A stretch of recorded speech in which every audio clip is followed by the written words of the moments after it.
Cantor, l'almantera giuledi, tanto strudilio consagrar, e pensar que c'è lo que buscaba en mí, era el amor de loca juventud. Anyways, what a good song. So, let me start that. So start this, yeah.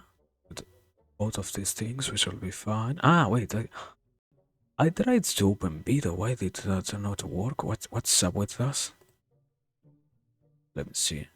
So let me close this. I don't need that in particular. Are we overall? We're kind of overloaded with my. I don't know what is going on. I am getting kind of not angry particularly, but certainly annoyed by the fact that it isn't working as it should be, and I don't know why exactly. Anyways, we have that. So yeah, we have that. And wait, I forgot to mute this. Not to mute, to even stop it. And anyways, pop out this. I mean, I prefer also this music, but no, I can't. I suppose something like Buena Vista is going to be incredibly copyrighted, right? After all, they are not that old songs. So after all, they will be kinda dangerous to play. Not dangerous, just copyrighted. That's not something I want to deal with. But yeah, anyways, besides that, am I missing something? Yeah, let me try at the very least to properly do some stuff.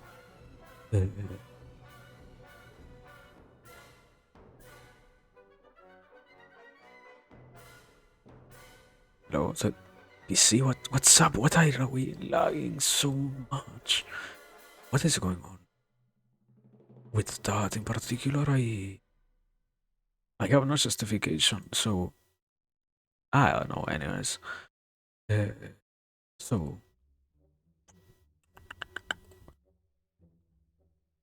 we are lagging on the okay.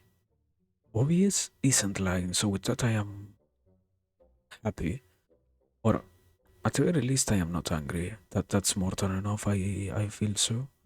So yeah. Um, that besides,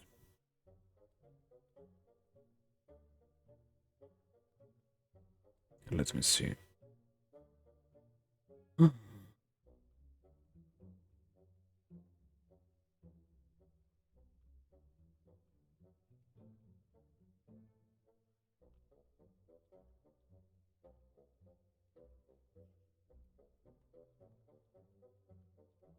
Let's make this over here.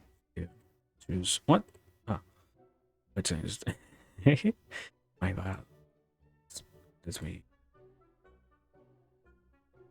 Oh my god, we are back with music. Dear neighbors, I love living in Latin America.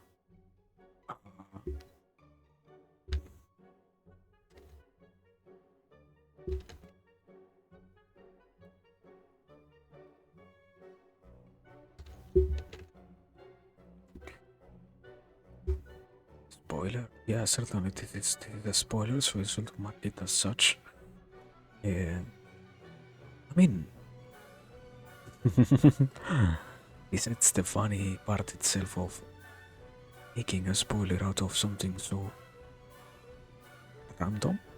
Everything else I think works fine. Ah, no, wait, I forgot the flare. There it is, yeah.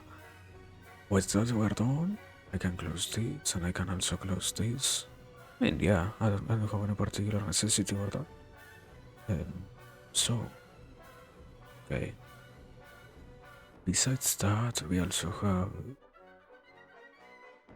Yeah, I need to catch up. What is it that we are on the book? I don't. Then, Balarama's complexion is as fair as the milk of a cow. Huh? Huh?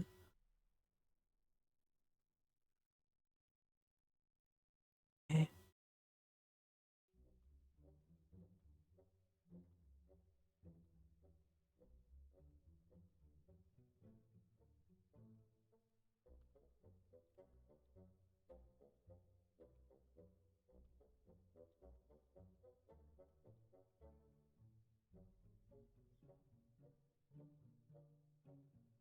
Okay, I am a little bit lost. I will probably say that the practice of reading when I am a little bit tired might be neglectable because after all, yeah, we're literally trying to read something in terms of trying to get somewhere with whatever it is that we are reading. So if I'm not even paying attention in that sense, I might have failed, utterly failed to do what was expected basically because after all certainly we are we are literally reading because I want to. So yeah, I feel like that's quite bad. But anyways, that's a problem for me to deal with. Uh,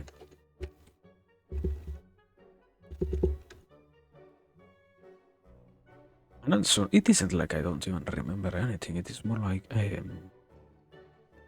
just yeah, we the story is so long that it is quite hard to remember all that we see. After all, we already have dealt with uh, 1400 plus pages, so this expected, not expected, like not unreasonable, let's say like that, not unreasonable to notice that we are missing some parts, but I guess one tries to not forget and not stop paying attention on any of those things, because after all, you can feel how damaging it ends up being. At least, yeah, at least that is how I personally feel, but I don't know. I guess it can happen that you don't notice, and from there on, you keep, yeah, you keep on going without even having the chance to recollect all of the stuff that one sees and such. But yeah, I don't know, I don't know.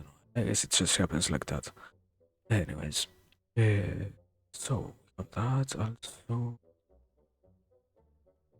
Yeah, this thing, and also, oh, I don't want to be. How would you make a proper statement about something of this sort? I feel like, yeah, there is not that much of an easy way to do it. I feel so. I don't know, but yeah. Uh, anyways,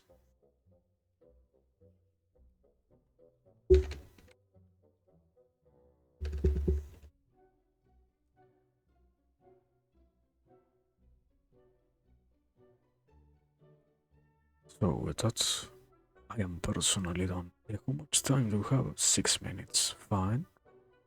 Um, also, I have just noticed because because I made both eyebrows by hand. One of them looks completely different from the other one. What? Why did that when did that happen? How boats look like that? No, they don't look boats like that. So, oh my god. Oh my god. I have literally just now noticed, but oh man. What? Literally how? was it was it my fault or I mean no. It is kind of obvious that it was my fault, but I don't know. I I don't know. Man, I preferred when it was perfect. Yeah, I guess if I had to give a proper reason, it is related to the fact that after watching it, yeah, or observing it so many times, you can conclude that it does have some differences and all of that, you know. But anyways, I don't know. Um,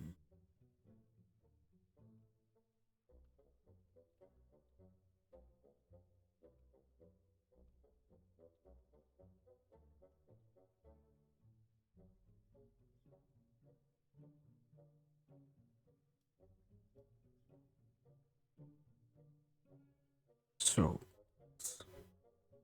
I have 4 minutes. I think I am not. I believe I am not tired. I guess it is more like not.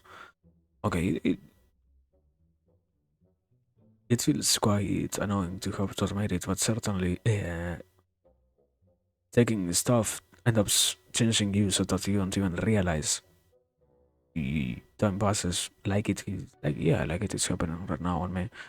But I don't know.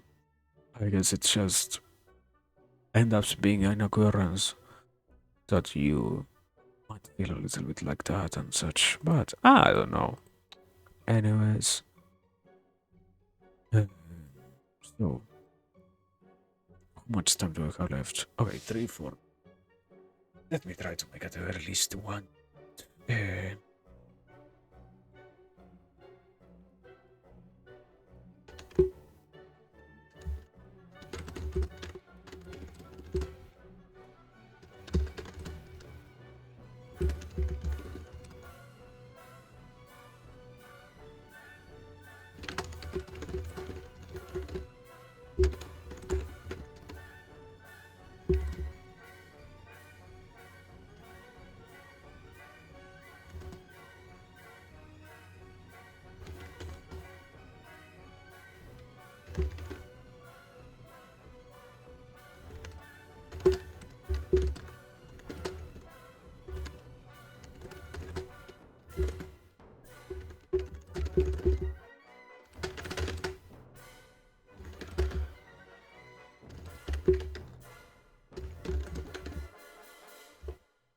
Something like that, I guess. I feel so. And also, why did the sound stop at some points? What's up with that? Is it because I can't really talk with a motive as to why? The reason I guess it is just 'cause- hmm.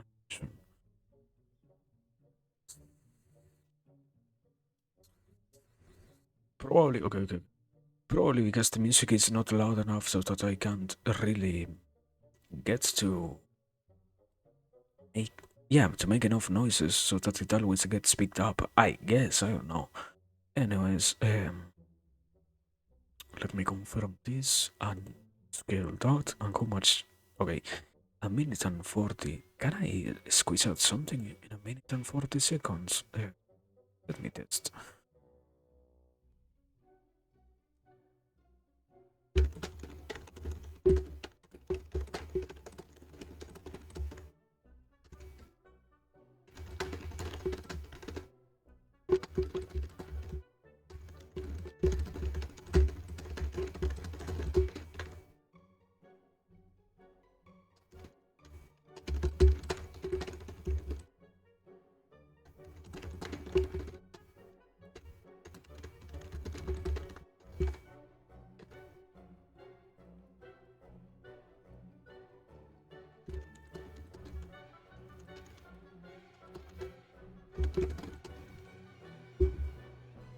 Okay.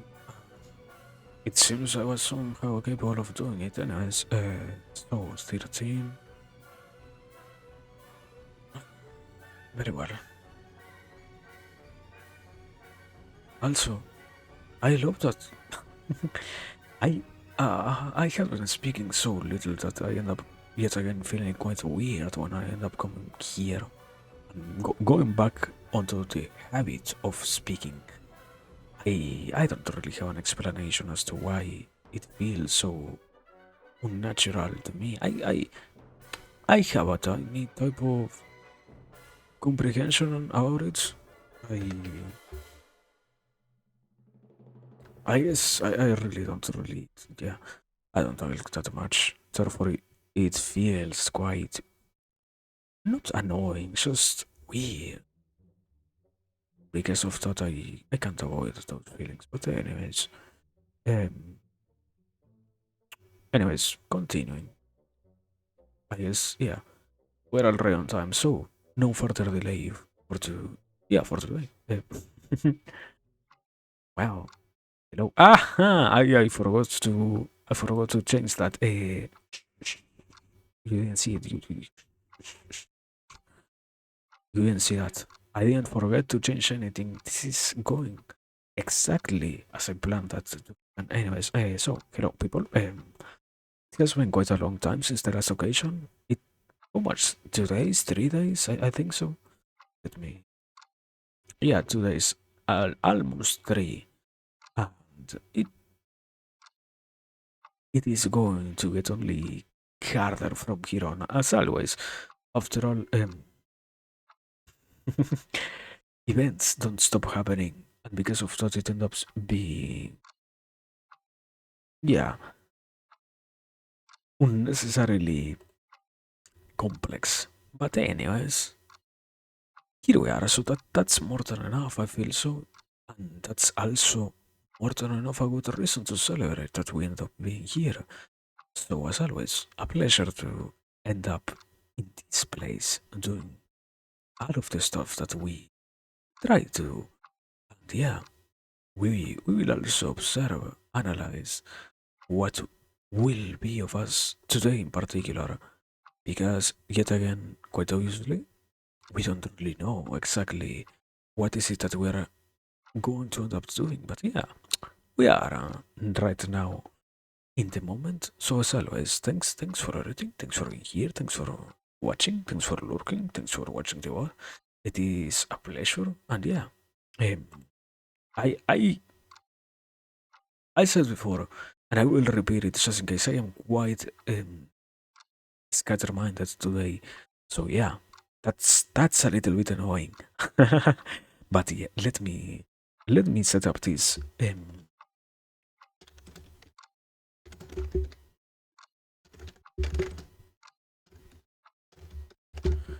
Okay, with that, I think I can activate this. Yeah.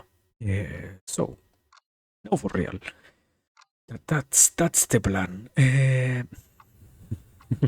We'll see how it goes because I certainly don't know exactly how much it will take me to talk for an hour straight without losing not my mind. I guess so. I am sane in that sense, but without losing the focus on whichever it is that I want to say.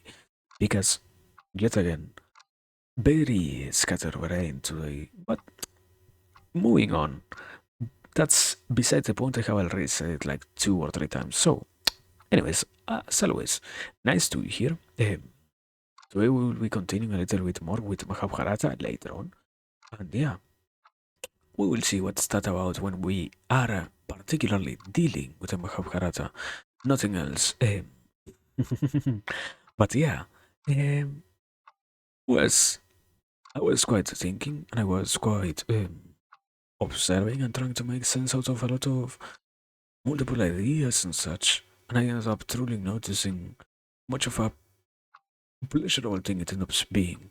But, yeah, not noticing, it is more like coming to the conclusion of it ends up being quite pleasurable to enjoy being, yeah, in the moment doing all of those things that you enjoy in terms of you can define what you enjoy, and it's. I don't think I can fully comprehend all of this idea because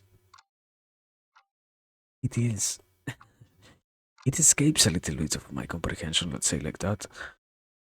How can someone have such a good time doing something when there are so many things going on in life always? And it is quite crazy, I feel so, to not realize fully which of all of those things you end up you end up having in your hands and you end up having to deal with. And I don't mean it as something bad or something negative. It just happens that you don't really, yeah, don't really pay that much attention to anything, and decide almost to ignore the pleasure of later on fully, yeah, fully exerting your ability to enjoy all of what ends up being your focus on things that you don't want to.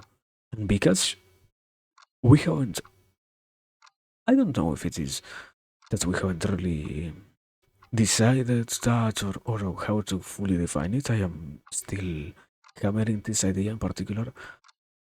It somehow happens that we don't realize or we don't consciously go for those things that we feel are the best for ourselves. And it does happen so consistently that with enough time, you end up arriving at I don't know, conclusions, ideas, concepts, whatever that you might define very much as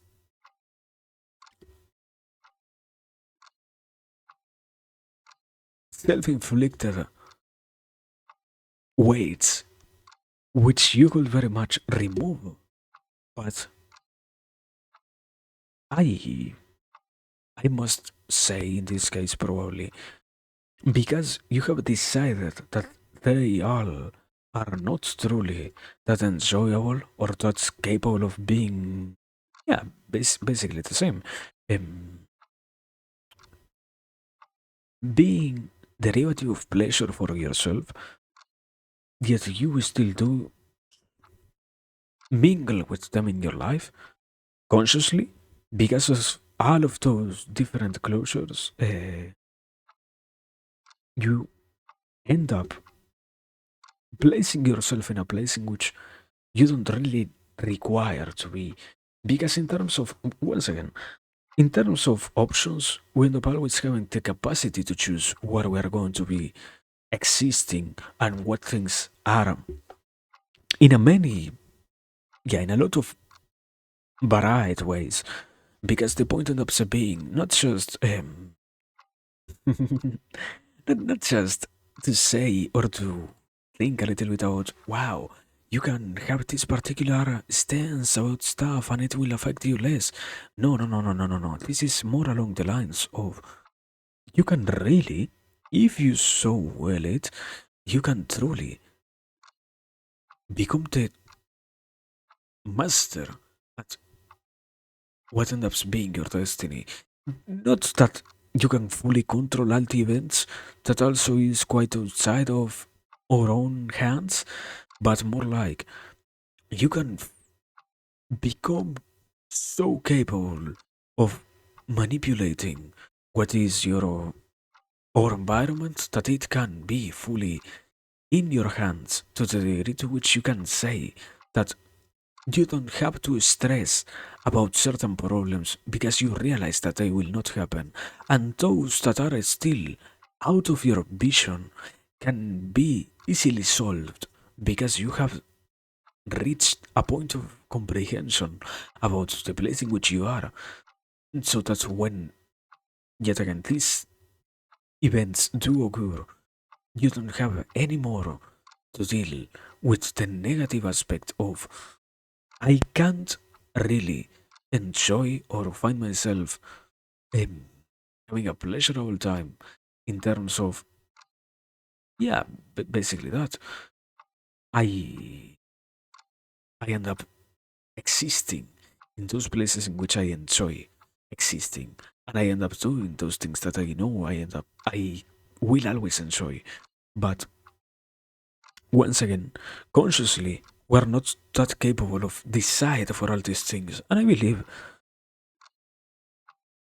believe it happens that we have created a lot of notions that go fully against being this very much um, world spread concept, hedonistic, and that you should avoid to the best of your capacities doing stuff that only serves your own life or your own momentary momentarily pleasure. Or I don't have the proper way to word this. Give me a second. What you shouldn't be looking for is only the instant gratification that comes out of the most bane of the things that do happen in anybody's life. You should be aiming towards those things that can be fully capable of giving you more pleasure than what the present itself is capable of giving. Yeah, of giving out. Because the point is not to be only happy now, but also to ensure that you will always exist in happiness, let's say. And once again, also, this was something that I mentioned before. You shouldn't be aiming towards only being happy because the concept itself of being happy completely escapes the comprehension of what is our life and such. Therefore, in these cases, what does happen is we end up quite believing or quite observing that all of these things rule our lives and rule our existence with multiple sides of the same problem. As in, you don't really have an obligation towards feeling satisfied with whatever it is that happens to you, but at the very same time, what you are not obliged to do is to put yourself in so much pain. And when you lose focus of that one side, what I feel like ends up happening is you don't get to realize how necessary it was for you to, yet again, prioritize something truly meaningful for your own life. Because in this whole process of saying, you know, this one thing is good or this one other thing is bad, you quite lose the possibility of truly aspiring towards something that will end up being nice and that will end up feeling nice. And if you let that keep occurring throughout and long enough periods of time, what you end up doing yet again is almost ensuring that you will arrive at those more pessimistic views of life. And because you have not realized how much of the responsibility of being, yeah, in general, of being in this world lies in your hands, you also redirect all of those responsibilities to outer things that will never truly give you any response at all and will obviously never satisfy the bigger questions of why is it that you're here. And I mean, I have been also trying to consume a little bit of um, at this point too many people, I can't even say their name. I I think it was on a very quick rundown. Lately it has been um, Kafka, Nietzsche, uh, was Young yet again, also a little bit of Freud. It is too many people. I can't really name them all.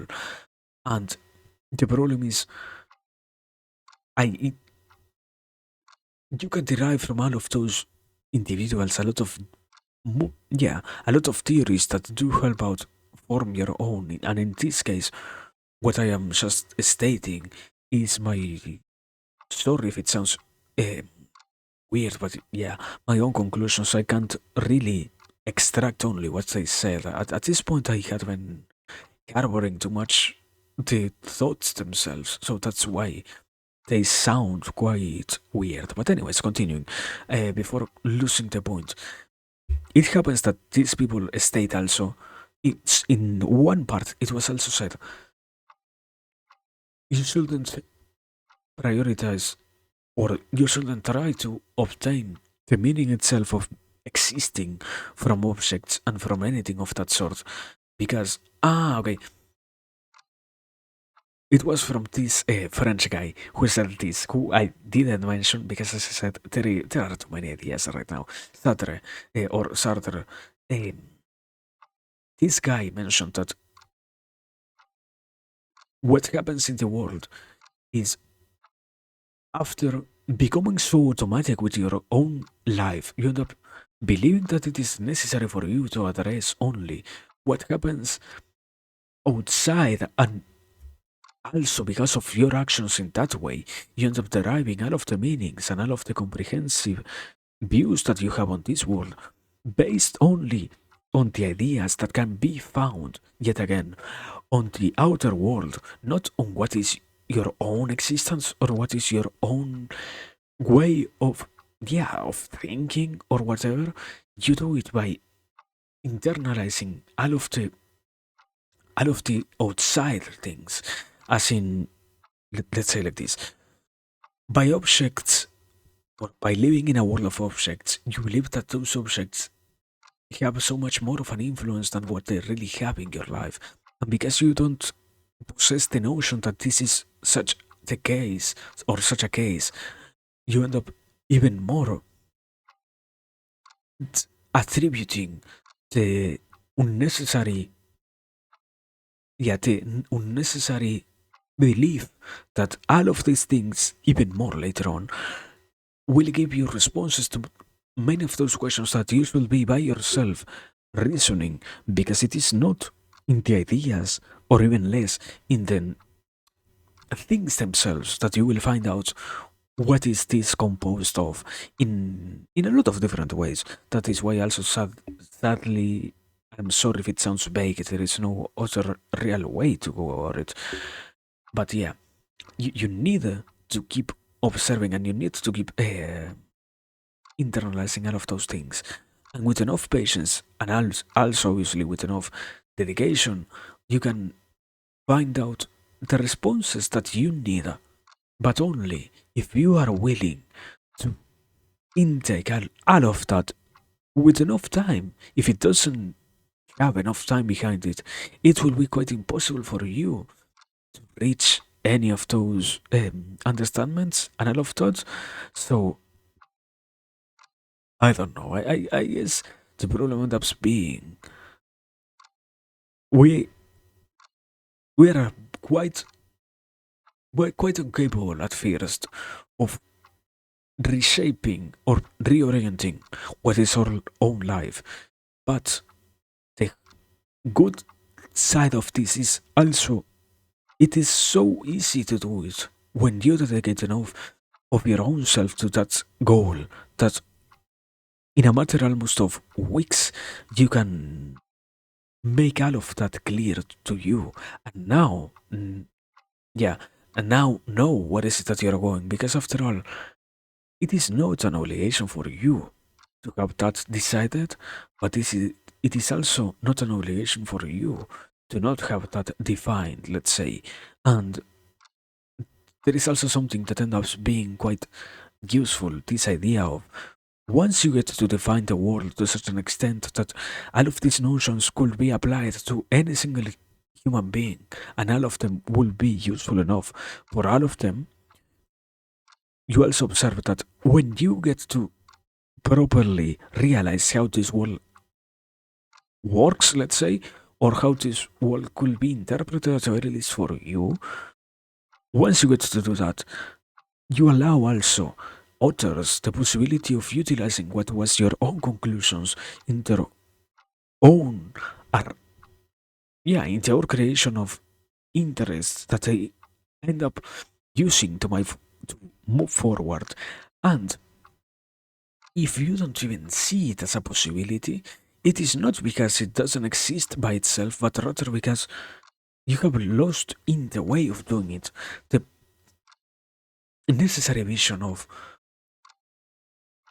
I can find a proper response and I can find a properly useful way to conclude all of that, but I don't know. I'm still trying to reach proper ideas. I don't know.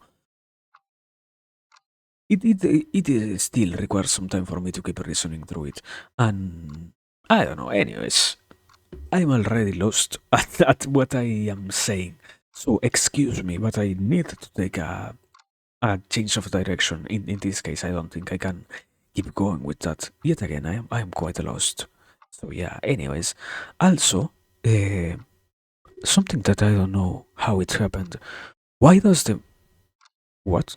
Why does the microphone sound so low? If before I literally didn't have it as loud as it is right now. I have it at 11 decibels louder than before. It is in percentile. I think it is something like. Let me see. Uh, it is incredibly loud, and I don't even have an understanding as to why that event happened.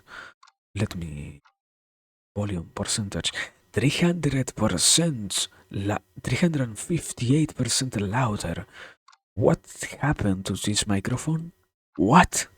Why is it so loud yet so incredibly um, low at both of the same time? Anyways, I don't know. I never paid attention to that. I only changed it so that it could be hearable, but I guess it happens like that. I guess I don't know. Ah, but anyways, yeah. Let me let me try to drink some water, and from there on, we're probably moving on, moving on to something different. Yeah, yeah, I feel so. But anyways,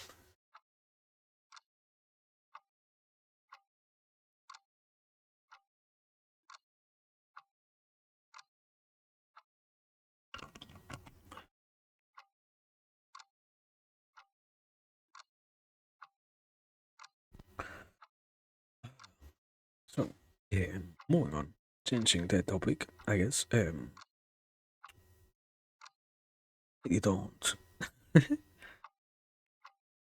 don't, I don't really. I, I was just trying to reach, not to reach. Let me be real. I am.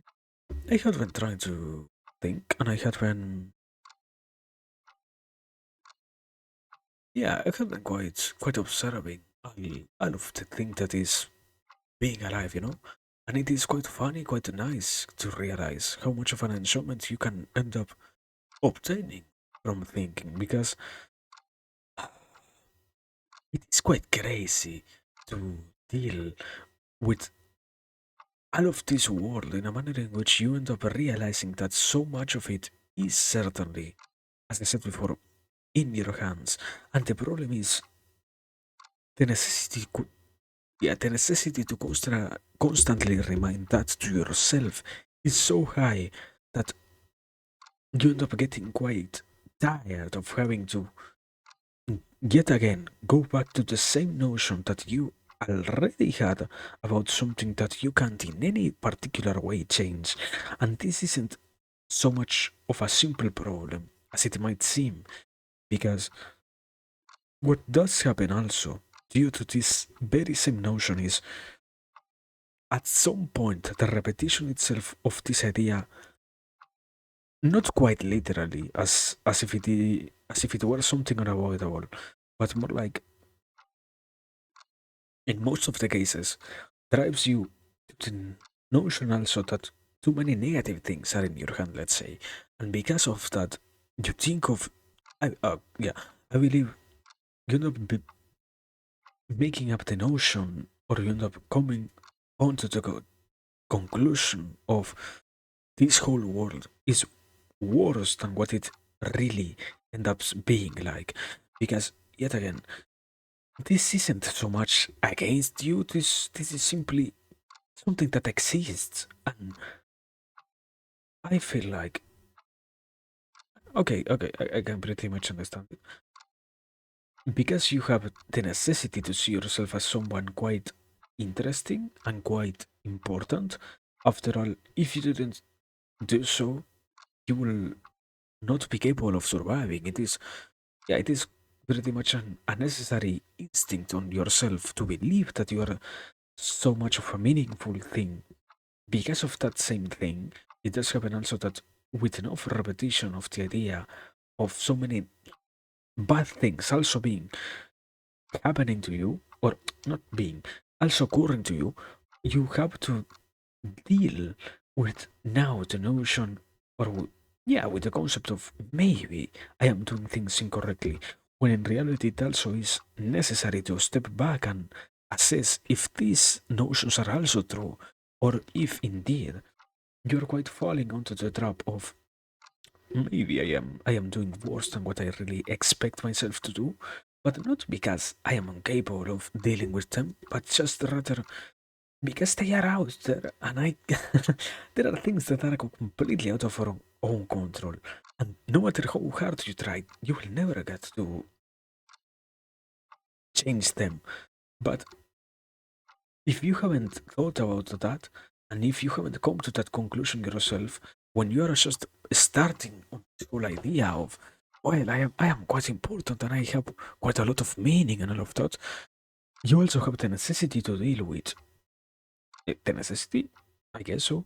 You have the obligation to, by myself, I am also not capable of properly seeing how much of a right or incorrect opinion I have on things. And because all of that ends up being the way it is, you don't even have the pleasure, let's say, of getting to learn and getting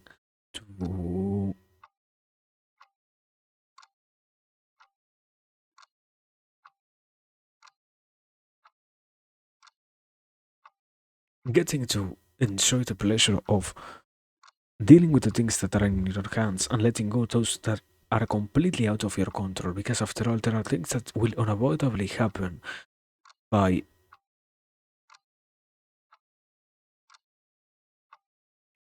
I don't know if things that will unavoidably, simply things that will unavoidably fall onto the category of, if you were to try to control that, you will quite literally um, lose your mind. Let's say like that, because you are really trying to mingle with something impossible to deal with. And not in a figurative sense, you're literally do it like that. And I don't know. I believe the problem is you have no other way to find proper. You need to confront this, and if you don't do it, the confrontation that will unavoidably happen in the process of yet again comprehending this whole world will pretty much consume a lot more of your energies, because it is necessary for you to deal with, in some way or another, the main idea of maybe there are events that I can't truly change. And if the randomness of life doesn't make sense to you by by the point of by the point, is it a word? Uh, yeah, by the point of, at, let me say it differently. If the randomness of life doesn't make sense to you when you have to deal with it, and when you are already face to face with it, you will end up making the wrong assessment, and not something just or something just negative, as in, well, it can happen that it might be problematic. No, no, no, no, no, no, no. Something more along the lines of, you don't really, you are not obliged in any particular way to see it as so negative. Therefore, if you truly were to make up the conclusion, or yeah, reach the point of I am by myself completely alone, and I am by myself completely out of control. What? No, I don't have the chance to deal with all of the other concepts.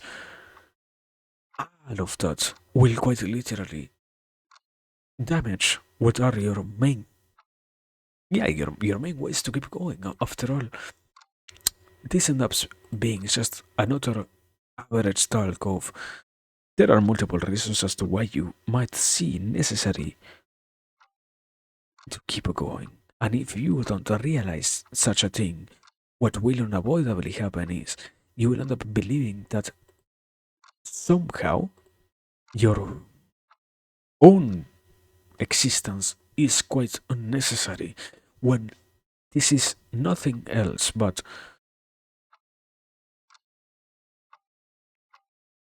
you might quite literally never avoid all of these things as they are just events themselves that can't be modified in any other way.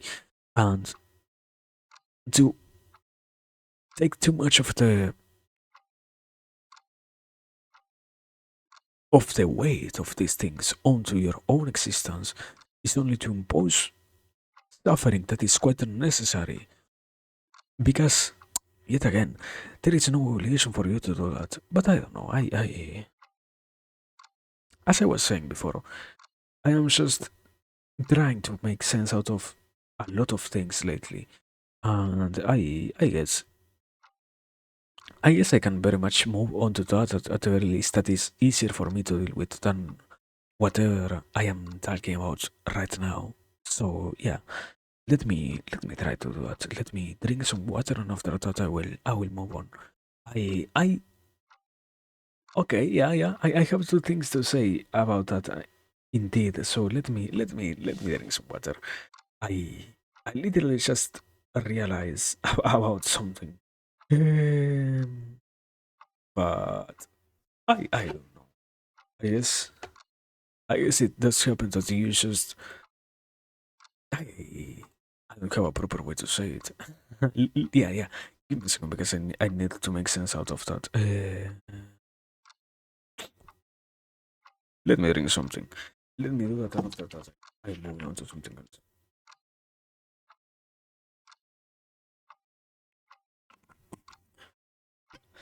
Yeah, as I said, it happens that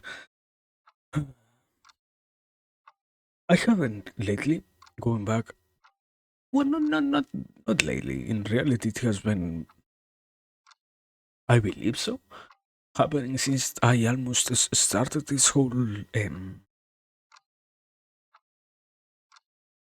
how do I define it? Career, aspiration. I good question, but anyways, yeah. You let's carry it like this. I had been just had been thinking about how to what? I, I stumbled upon my own words. Sorry. I haven't lately. Sorry, I was trying to say I haven't lately consuming a lot of content. And in terms of not really lately, it is a pretty common occurrence, and it is an unavoidable one. I feel so because after all, to make a proper assessment of this world, you very much need to do it. At the very least, that is the way that I see it. I have I have heard this philosophy. Is it a philosophy or is it a way of living? I feel like it is just a way of living to say sometimes, or not sometimes, to use the justification of you really shouldn't put that much of your thoughts onto preparing on life because it is quite unnecessary for you to do so. After all, in the process of believing that you're preparing, you're unnecessarily spending your energies on things that are completely out of your control. And because of such ideas, you will, yeah, you will end up overdoing it in terms of destroying your chances at fully, yeah, at fully realizing how little the real problem is and how much of a bigger concept you are making it by overestimating all of the possible negative outcomes that something might have. And because of that, in this case, as I was trying to say, because of that same thing, in I hear that one position, but I still don't think it is completely true. I just believe it is certain that you can end up falling onto the trap of overthinking. Unavoidably, anybody has, to a certain extent, to deal with such a notion. You don't, you're not truly obliged to pay attention to it. You just stumble upon this, and you just realize that sometimes you have been overworking yourself on such things. But still, sorry, that wasn't particularly the point. What I noticed was in this whole process, something that I never really paid attention to is there is a certain feeling that you can get when, even if you're enjoying the experience itself, you start consuming enough information so that your brain, I don't, yeah, that that's what I said. I don't really get to properly define. It is like your brain, in some ways, has that same sort of sensation as a muscle, something like that. I don't think it fully explains what I'm referring to, but yeah, something like that is what I feel happens literally when I am in this whole ordeal of consuming more and more content, because it is quite amazing to see that I feel fully exhausted, completely exhausted. I can't stress enough how much of an exhaustion I feel inside of myself when I am consuming any type of information for long enough periods of time. But literally, after half an hour of a break, or sometimes 15 minutes, I am okay to keep going. And I don't understand yet how that works, because it seems so basic and so, yeah, so intuitive to some extent that I am still amazed. I don't get it.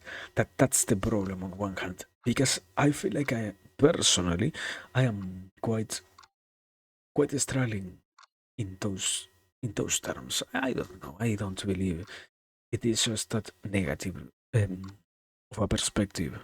But the main idea was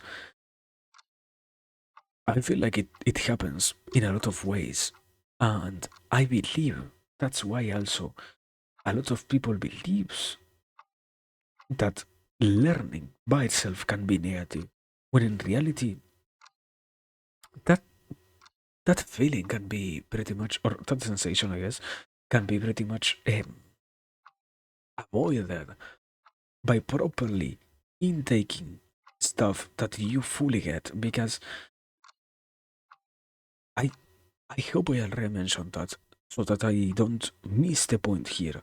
But there is this one idea that I had been also trying to articulate of. To a certain extent, you get the pleasure of living and the pleasure of learning about whatever it is that you want. And yeah, uh, funny mustard. Welcome, Abra. But I was saying, what happens in the process is when you can learn about whatever it is that you want, you have also the tendency towards learning things that should be, or not, you should aim to have the tendency towards building up very similar concepts than what you already possess, because in the process of doing so, what you achieve is the proper creation of blocks of, yeah, of ideas that end up allowing you place the next pile of them with a lot more of an easiness than if you were to go out there and let's say, um, yeah, sorry that I can't no, I can do it. If you have never in your whole life played any particular game, it will be quite unreasonable for you to ask you to play at the highest level possible to perform in a official tournament out of nowhere. Because the skills that you require to do that are not in your hands. The very same thing happens when we are yeah, a lot of times in this case, voluntarily putting ourselves in the risk or, yeah, in the fire of, you know what, I am going to learn something completely out of my territory. I don't even get what is this about, but I am still going to try and learn about it, as if somehow that could truly be beneficial for you.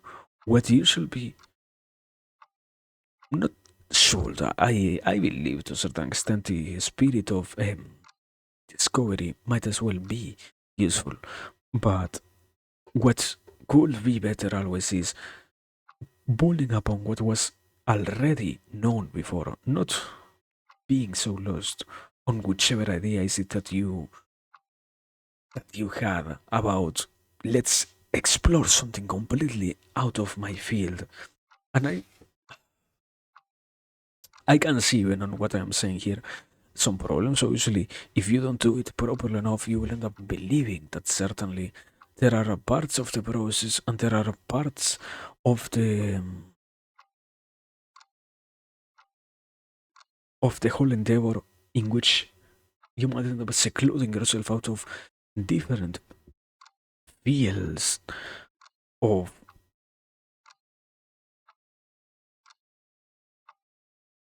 yeah, different fields of ideas, because after all this whole world is like that. I don't know.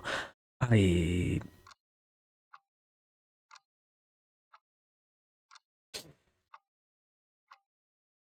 I believe you can still pretty much make sense out of things that are not so close to your own realm of um, yeah, of expertise, because you can move slowly uh, from one place to the other, as in from one field to the other. I guess it just happens that it just happens that out of nowhere we end up quite lost in the process and quite overwhelmed by all of these activities. But it isn't so much of a completely negative thing. It just happens that, let's say it like this, you don't fully see how much of an easier time you will have. Therefore, you believe that you need to rush yourself. When in the process of rushing your own um, your own path towards knowledge, let's say like that, you end up sacrificing what should be the most primordial part of this to fully get what is being talked about. Because if you're moving from one place to another without properly taking the prior steps so that you will get everything that is being talked about, you will certainly don't even comprehend what ends up being the whole final idea. And to some extent, always that happens in prior stages of life, as in, let's say like this. Even if you don't truly get what is being talked about in school, you can pretty much make it out of school, because what that system in particular requires from you is to memorize what is being talked about, not to really be capable of putting all of that knowledge in a practical scenario, besides very specific things like mathematics and such, which you can obviously recognized as necessary to be fully understood. But besides those realms, everything else only needs you to memorize and to be capable of placing in very clear zones what you remember from one thing to the other. And all of that, if you don't do it properly enough, will quite consume your your whole time. I feel like in in the continuous pursuit of even more experiences like that one, because you will believe that you're capable of dealing with all of those worlds, and there ends up being a point in which your life has become always, I am going to learn about something without even realizing that you don't get what you're getting yourself into. And because this is so much of a consistent event in almost, I don't want to say everybody's life. I feel like I might be overdoing it. I don't yeah, I am only talking as if I knew. But certainly in this case I don't. So assuming that somebody experiences something like what I am talking about here, you will end up seeing that you're unnecessarily damaging, as I said here, your process of learning. And because you did so in such ways, you will end up also having to deal with the final consequence of you need to take a step back and remake. Not remake. You don't even have it. The reality is you need to finally put it into pieces or create a proper view of all that ends up being your comprehension, and that is quite complex because once again you didn't even have it properly. So yeah, um, I believe that is a problem, but I have yet to see how to how to fully solve it, I guess. And also, hello, box. I hope you're having a good moment. Good night, good day, good evening, good morning, good everything. Welcome. But yeah, I was talking about learning, I guess. So yeah. Anyways, I don't know. I think that that concludes that idea. I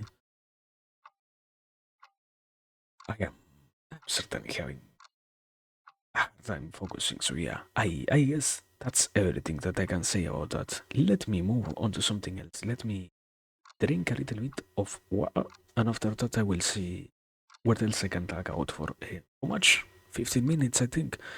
Yeah, exactly 12, 12 minutes. So yeah, give me a second.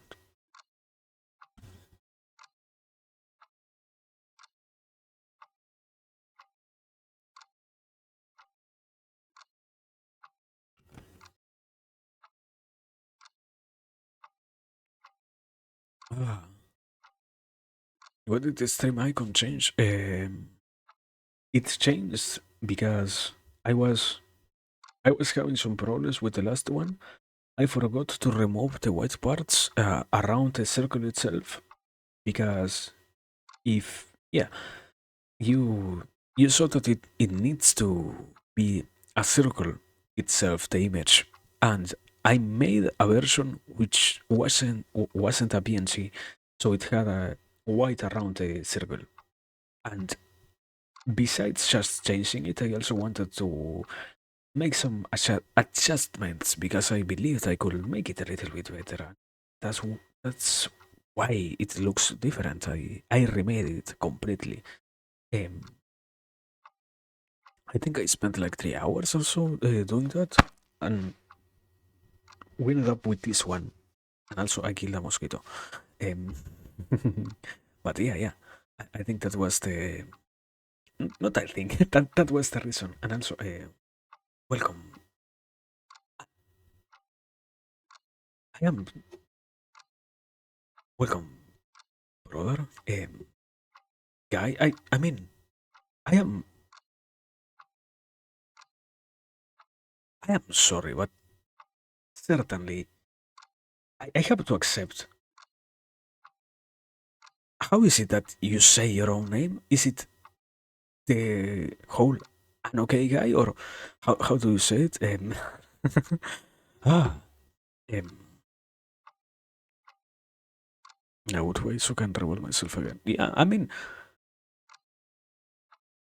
I will say certainly that is always nice. I I heard somebody I heard somebody say, "No, ego that doesn't exist." Anyways, besides that point, I believe you can pretty much try to go for it, and yeah, it ends up being quite useful because certainly it gives you the possibility of finding out what is it that you are lacking right now. I I don't know exactly if Christianity has something like that in terms of how much it can offer that possibility to you, but certainly that's quite nice. I believe so. It ends up being always useful to reconstruct what doesn't really work and what doesn't really give you any particular tool towards existing. Because after all, you are here, and no matter which vision you have, it should be quite a universal comprehension. You can have a good time. So, if you want to have a good time, you know, you should try to make everything that you can work towards that same goal.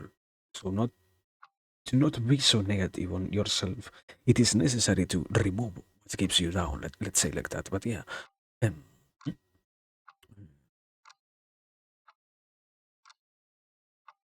but I mean, certainly. Also, I guess it is true that you can change towards that, but at the very same time, how to say it? Give me a second. Something like. Mhm. It happens that when you are having this type of experiences, you should be properly also checking if what you're trying to rebuild yourself into is truly something beneficial to yourself or beneficial to those ideas that were imposed on you, let's say like that. Because there are some times in which the main concept that was given to you sounds in a surface level okay, or you can perceive how it will be good if everybody were to pursue that, but in that same pursuit, what you are losing sight of is you are going to sacrifice so much for something that only you can achieve, let's say. And it won't really give you all of the all of the pleasure that you can really expect because right now you're also quite blinded, let's say, by only the positives. But I believe you can pretty much do it. I believe so. And yeah, also, even if you already know that that what you're going for is quite destructive, you can still find some ways to not end up yourself so damaged. After all, yet again, this isn't only about rewilding towards becoming better and all of that. It is also about not losing yourself in the process of doing it and not changing for the worse. Also, obviously, no. But yeah, I mean, it requires patience. I think that is one of the few things that always helps in this sense. Patience will pretty much allow you to reach those ideas and reach those conclusions properly. If you don't take enough time and if you don't take yeah don't take it as what it is, something that just will happen, but with enough sorry if it is repetitive, with enough time and by being patient enough, you will end up arriving at the wrong results. And what you will end up later on noticing was the not so desired um, achievements, let's say. But yeah, it still makes. I mean, it also depends by what others say that it is. If you see it as good, you might as well go for it. As long as you're not really putting yourself at that much of a risk. After all, ideas can't do. When you understand what you are and all of that, can't really eliminate you anymore. So you shouldn't be so worried about the damage or whatever. As long as you're capable of reconstructing whichever is it that remains of you after the process, everything is fine, you know? We sometimes put too much of an emphasis on, oh no, you should be careful. Yes, and at the very same time, no. The adventure that is waiting out there for you to take upon and that you can discover by willingly trying to, once again, aim towards the highest type of goal possible for your own existence will always be a pleasure. But if in believing that it will only be a pleasure, you fall onto the reality of there is also a lot of pain and you only focus on the negative aspects, you will sadly have to retrieve until you can accept that also. Because it feels good, it needs to feel bad, let's say. And that, all of that takes, as I said before, a type of patience that not everybody has cultivated enough. But yeah, I don't know. I feel it is good. Um,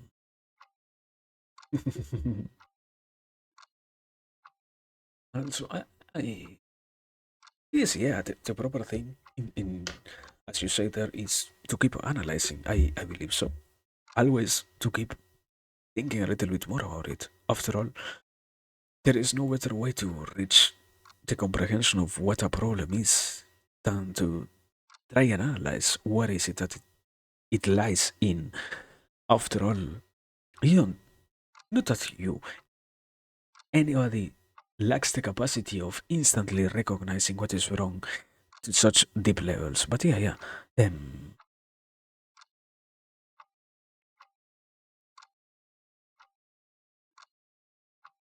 Yeah, yeah. Certainly what you say basically.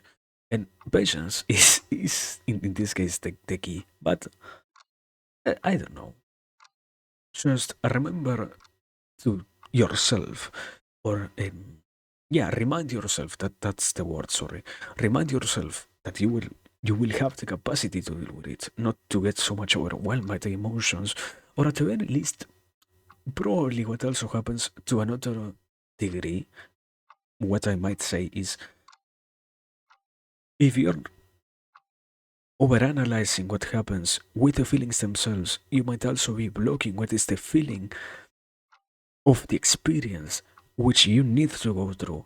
Because sometimes, or in these cases, if you are trying to remake what you understand about something, you need to first let go of that. And there is no better way to let go than to fully accept that there are things that feel wrong with such a previous idea so that it can be modified into the new perception that can be used on any degree. But if in that very same process you lose sight of the necessity of feeling, you will end up only making it harder on yourself.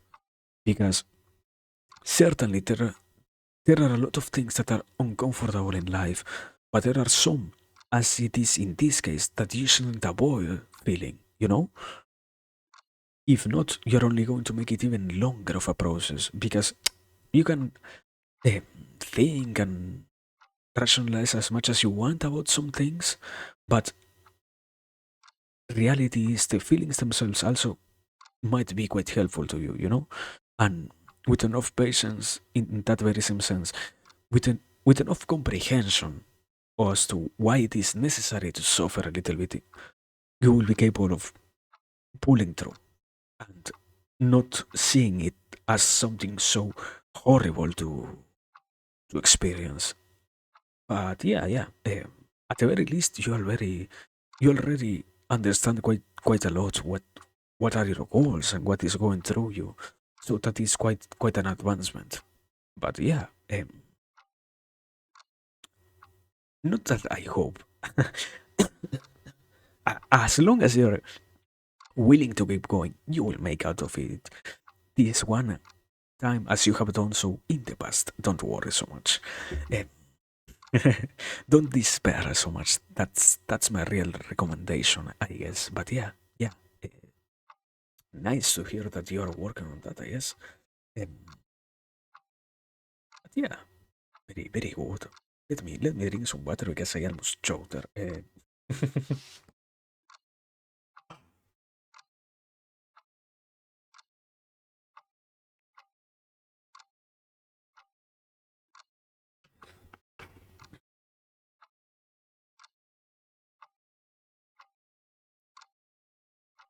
Well, I mean, what is what is better to know that you have a weakness than to try and change that weakness into one of your fortitudes, you know? What if what if you try to make it something positive out of what you already see? Maybe maybe if you were to use your conscious time, the time that you're awake, into worrying about stuff that you can really control instead of stuff that is so completely out of your life, you will gain now the pleasure of saying, I enjoy worrying. Because even if it seems negative to others, I can, by worrying about the things that I really can change, take control of my life. After all, I mean, there is this very good idea or very powerful idea of once you get to fully understand some worrisome things in your life, the drive itself that they create inside of yourself can really motivate you more than anything else. Because by worrying enough about some problems, you can see how much of a change it is necessary for you to go through to be capable of avoiding the consequences. Worrying is bad, but at the very same time, it is an incredibly powerful tool. You know, so that man, no, don't over worry so much about little things. Uh, Trying, you will make it out of this one. You already made it out of other times, and it will keep happening. So yeah, once again, keep going at it. I guess keep thinking. You will reach the conclusions that you want or that you might need to reach. Um, and yeah, basically that. I guess I I don't know, but yeah, nice to hear it. I mean, after all, also it's it doesn't really come something that. Thank you, Bobby, for the photo and welcome. Um,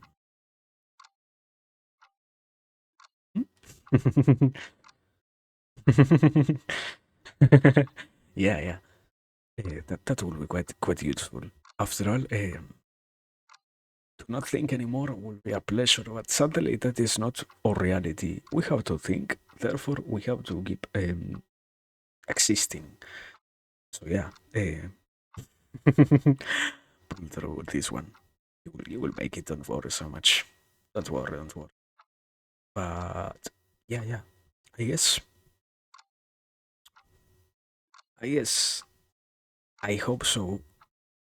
There is no other thing for me to say because so far I think I really have nothing more to add.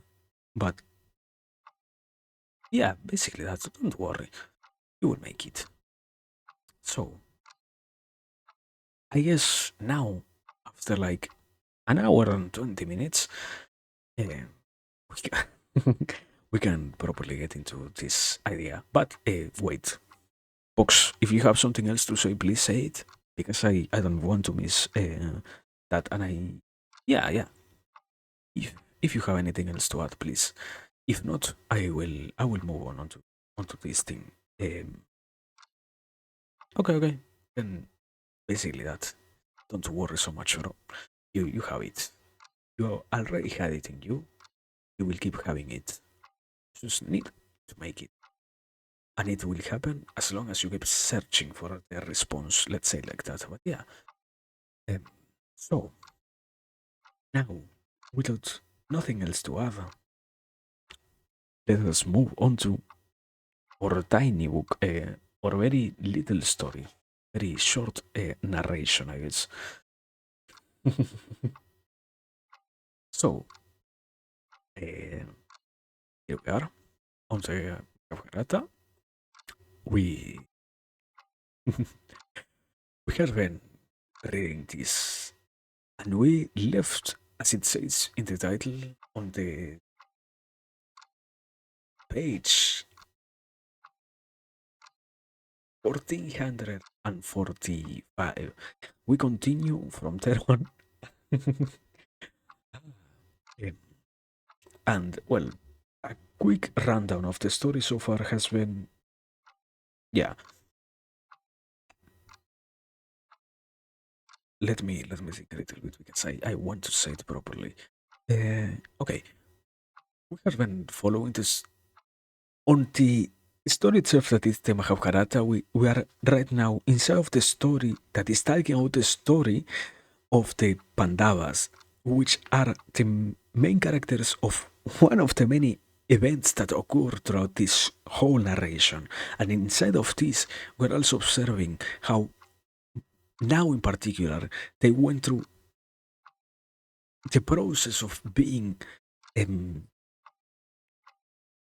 I don't know what's the word, uh, traitor,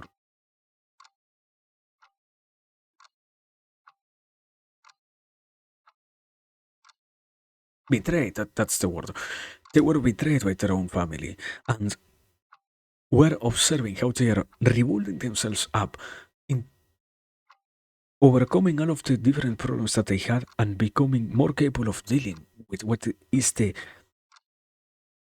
battle that will occur in, I don't know how shortly. I think we're still quite far from that. But yeah, they are preparing to go directly to war with one of the biggest nations. And certainly, just in case, this doesn't really make that much human sense. We are talking about beings who can bend the reality and such things. So it doesn't come as so simple. But yeah, here we are. Reading that, continuing. Exactly now, standing on what is the narration itself of this, this tribe, the Pandavas, going through the process of purifying themselves so that they can be rid of any of the curses that they have, so that they can fight wholeheartedly and also attain a little bit more what is the main idea here, throughout the whole narration of the Mahabharata, attain what is more purity, so that they can be even better at what they do. In this case, some of them are fighters, some others are um, battle masters, some others. There is a politician even, so yeah, we're continuing from there. Um, Now, particularly, last time that we read, we were analyzing, I think it was, yeah, we were analyzing also how they were in this whole process of purifying themselves, having different discussions with people that they find throughout their way, because the places that they need to visit in order to get rid out of their impurities are named here as these sacred places, as they are described here, are visited by a lot of different individuals who also wish to attain purity. And what unavoidably happens is, because they are so important figures, the Pandavas, they end up discussing with a lot of multiple characters that appear to try and reveal to the reader, let's say, how much of a progress they are achieving. Because before getting to this part of they are trying to become better, we had to observe how they were at their lowest, having lost everything that they had before. And now, as I said, we're observing them slowly become closer and closer to this whole image of the different gods that they embody, because that is also something that happens. The Pandavas are very much different avatars, or avatamsaras, I think it is said. You know, um, yeah, physical vessels of other of multiple gods. So that's quite something. But yeah, anyways, continuing. I guess I don't. I hope I am not missing anything. Or well, yeah, one little bit more, tiny bit. We're observing on one hand this whole main Pandava circle. A lot of names. I can't even remember them. So the main Pandava circle on one side, and on the other, the quote unquote lonely wolf.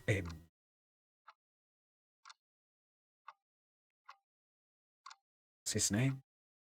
There is another guy. I can't even remember. There are too many names. Sorry. Another guy who is by himself, purifying in another way his own soul. So yeah. Anyways, continuing. Let me start with this. Um, there is too much stuff to remember.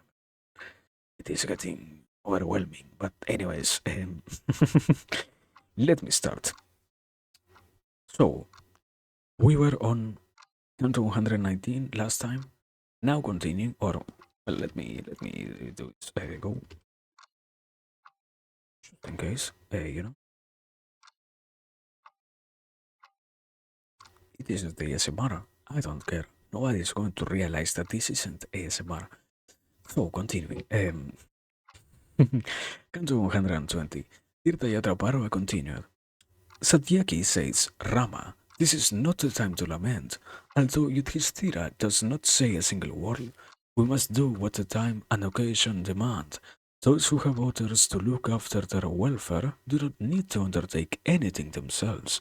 Others do their work, as Saibhya and the rest did for Yayati. So, too, Rama, those who have friends, patrons too, of their own accord, fight their causes, meet with no trials, as if they are helpless. How is it that when the sons of Prita have Balarama and Krishna for friends and patrons, as well as Samba and Pradyumna and myself, we who can protect the three worlds, how is it then that Yudhishthira lives in the forest with his brothers?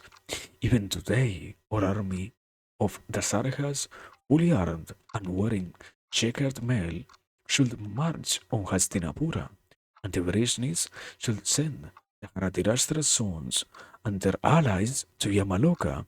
If roused, Krishna by himself, Krishna who wields the bow made of horn, could subdue all the world.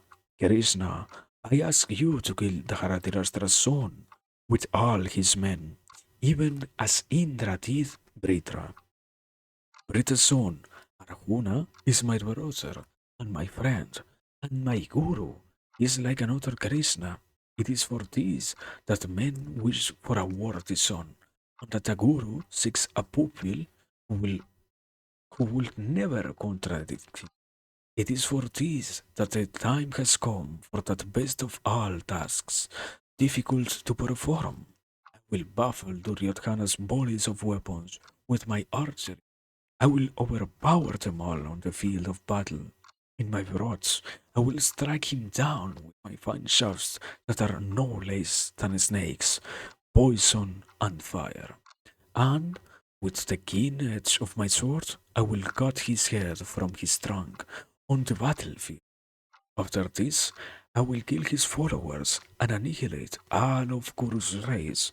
O son of Rohini, let the followers of Bhima look at me with joy in their hearts when I wield my weapons on the field of war, when I slay all their best warriors.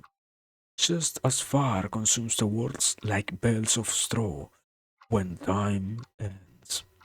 Kripa and Drona and Bikarna and Karna will not stand against Pradyumna's fierce arrows, and I know the war of Arjuna's son. He is like the son of Krishna in battle. Let Samba punish Dusasana. Let him kill Dusasana and his charioteer and destroy his Ratha. For on the field of battle, Hamababati's son is irresistible and nothing can withstand him. Why? When he was a mere boy, he routed the Ashura Sambara's army. He slew Asvachakara, whose thighs were like pillars and whose muscular arms were of great length. Who can even approach Samba's chariot? Even as all mortals that are born to escape death, so, too, whoever meets Samba on the field will die. As for Krishna, he will burn up the enemy troops with his astras of fire. He will kill the Maharatas Bhishma and Drona, and Somadatta surrounded by all his sons.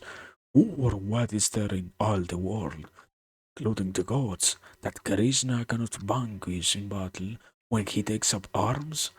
Then let Aniruddha also take up his bow and sword, and let him cover the earth with the Dharatirashtra's sons, their heads hewn from their trunks, even as a sacrificial bedi is strewn with blades of kusa grass, and Gada and Ulmuka and Bahuka and Vanu and and the young Nishata, so valiant in battle, and Sarana, and Charudesna, inexorable in war. Let them all perform feats that benefit their race. Let the united army of the Satwatas and Suras, together with the best warriors of the Vrishnis, the Bohas, and the Andhakas, slay the sons of Dharatirashtra upon the field of war, and swell their great fame throughout the world.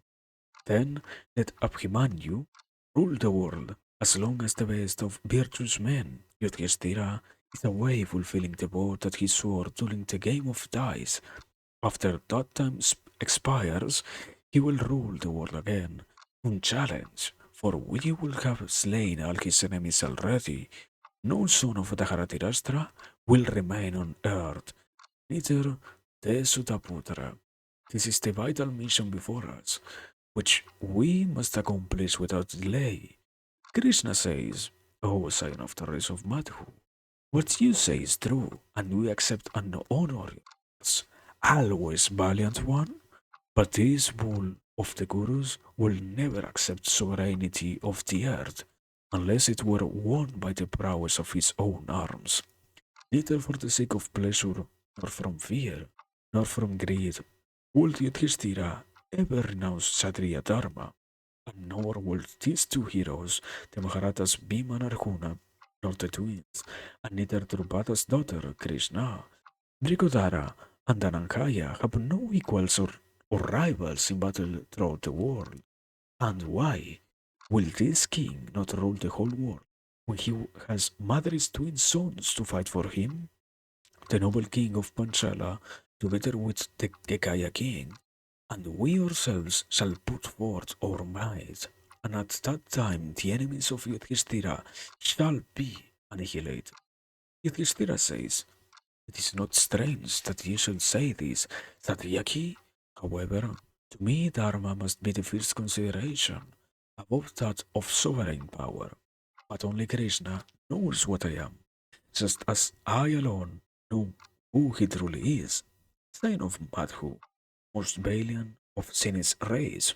When Krishna knows that the time for war has come, he, Kesava of the beautiful hair, will also help vanquish Suyodhana.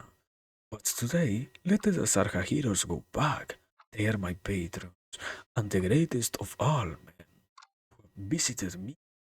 O you of immeasurable strength, never fall away from the path of Dharma, and I will see you again, and that shall be a joyful occasion. Then, after exchanging mutual greetings and paying obeisance to their elders, and having embraced the youthful, the Yadavas and the Pandavas part. The Yadus returned to their home, and the Pandavas continued their Tirthayatra. Leaving Krishna, Yudhishthira, accompanied by his brothers and servants, and also by Lomasa, goes to the sacred river Payoshni. with its fine landing port that had been built by the king of Vidarbha, the Pandavas began living on the banks of the Payosni, whose waters are mixed with Somarasa. There, Yudhishthira is greeted with praise and affection by very many Brahmanas who are delighted to see him in that place. Okay, there it is. Eh, let's do this. Give me a second.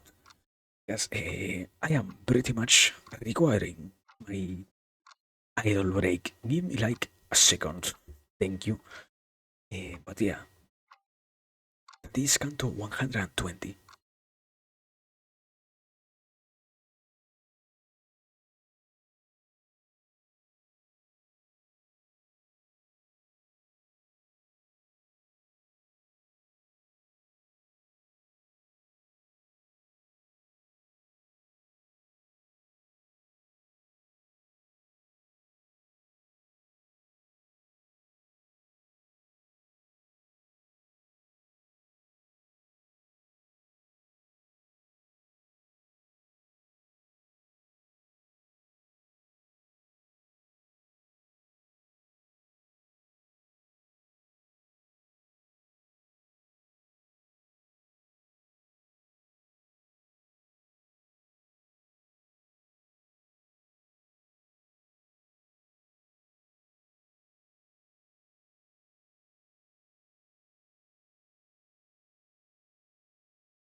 I'm back. So, ah, um, I had been certainly spacing out when reading this before because I barely remembered what was the scene. But yeah, anyways, going back to this, hello, we we finished with Canto 120 of the what is it? The Tirtha Yatra? Or which one is it that we are reading? Yeah, Tirtha Yatra Parva. So, I think the pretty easy analysis is obviously wow, they were talking about the different good things that are um, in the hands of the Pandavas and the different capacities that their allies also have. And all of that, that is pretty much understandable. I believe so. There is not that much of a need over considering anything of that sort. But what I believe also ends up being a pretty clear reading or a pretty easy to make one is throughout this whole conversation, what happened was on one side they were um,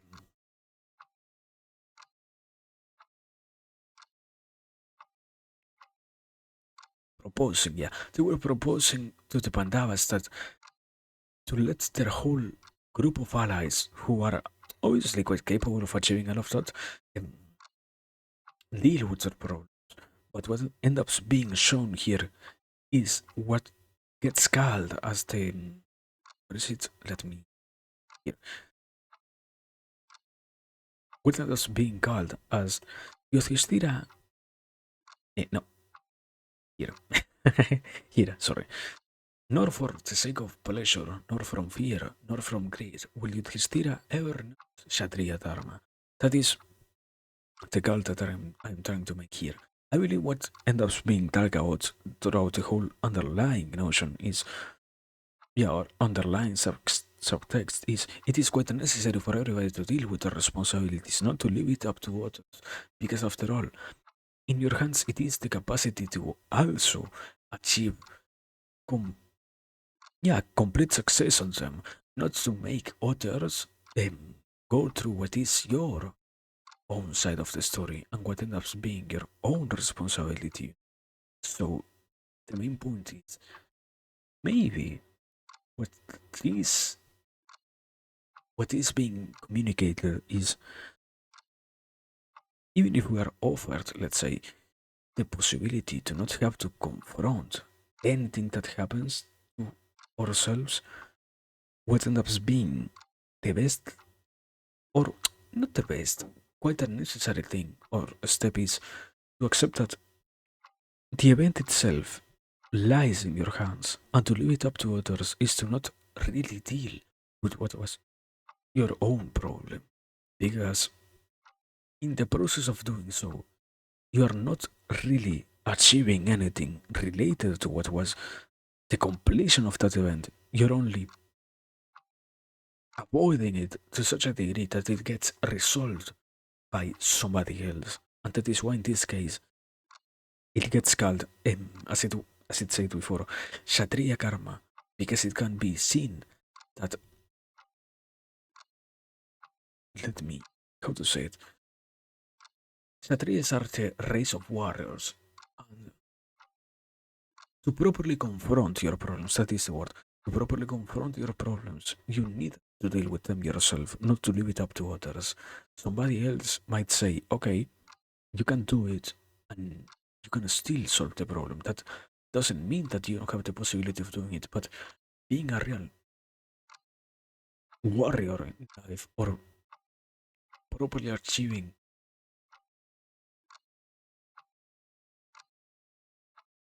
the overcoming complete of your problems, you need to deal with the problem by first hand. There is no other way to deal with that than to facing what troubles you yourself. Even if, well, no, in this case, it isn't going to be that much of a real battle. After all, as I said before, the Pandavas are probably the most powerful, quote unquote, human beings that exist so far on this story. So, yeah, um, I was going to make the call of, even if it is not that much of a complex problem. Um, yeah, something like that. I feel so. Might be a proper reading of the previous canto. Everything else is quite necessary. As I said before, yeah, they were discussing going over that and whatever. But continuing. Um, so, canto 121. Irtayatra Parva continued. Lumasa says, Rahan, King Nriga performed sacrifice here, gratified Indra Purandara with the offering of Somarasa. Indra was refreshed and very pleased. Here, Indra and the Devas and the protectors of all born beings celebrated Mahayagnas of diverse kinds and gave abundant wealth to the ministering priests. Here, King Amurtayasa Amurtarayasa, lord of the earth, gratified Indra Bhagradhari, also with Somarasa. When that king performed 7 Aswamedha yagnas, all things which in other sacrifices are made of wood and were made of gold at those 7 horse sacrifices. And he himself fashioned for all the rites 7 sets of stakes, the rings for the sacrificial stampas, the pots, the ladles, utensils, and spoons. Top of each sacrificial stake, 7 rings were fastened, and O Yudhishthira, Indra and the Devas themselves erected the stakes of shining gold, which had been prepared for that king's sacred rites.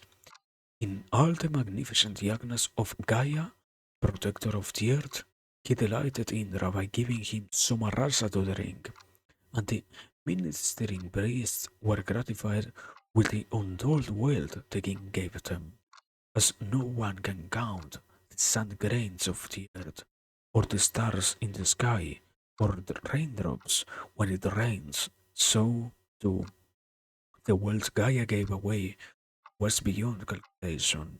It was past anything given before, even during the 7 Aswamedhas. And Vishwakarman created golden images of Saraswati, goddess of speech, and Gaia gave this away to the Brahmanas who attended his sacrifice, coming from all the directions and cardinal points.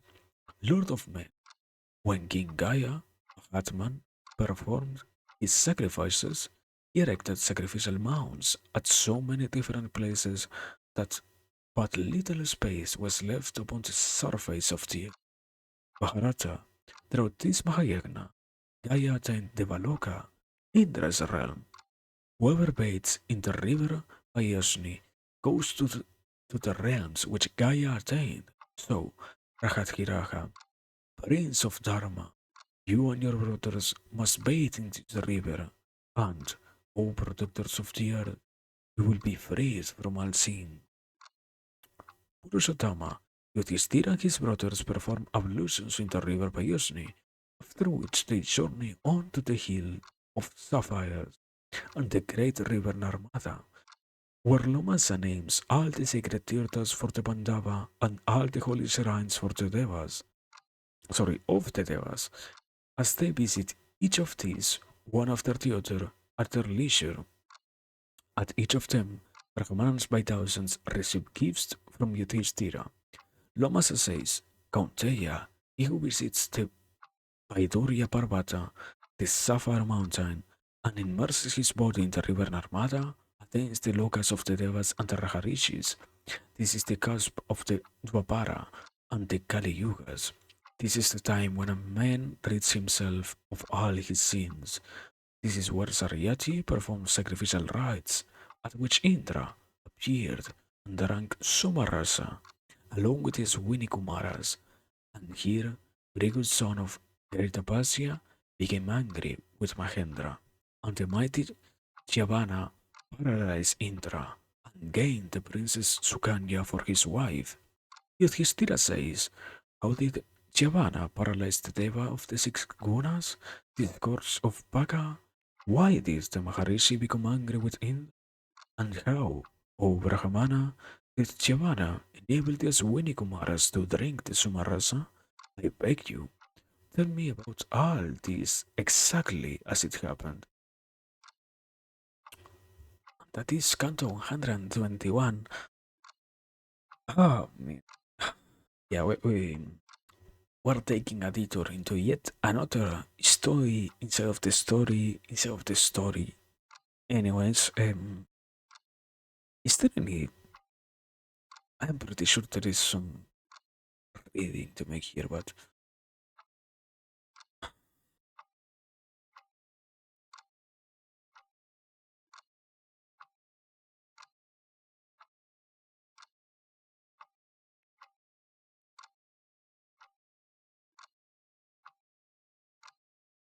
hmm.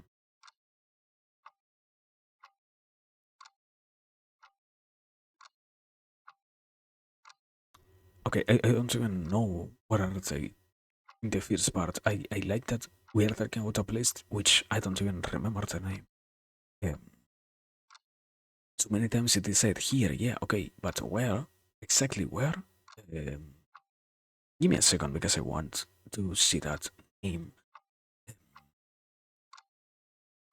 Beni Krishna accompanied by his Asa goes Aka Payoshni, okay. The real Payoshni is the first half. And so the reading is ah it says real Payoshni. But okay, the most obvious thing, first and foremost, is this it is a canto that has two different narrations instead of it. It could pretty much be two different cantos. I don't know why this one is only one compared to what has been the narration of other cantos. But anyways, besides that, the whole idea as always is they are continuing with the ritual of purifying themselves over the different tirthas. In this case, we are in the river Payosni, in which they try to take care of themselves. And also, wait, how about Nightbox? Thank you for being here. And once again, keep yourself safe. Keep going. You are going to make it. Thank you. Good night. Continuing, it does happen that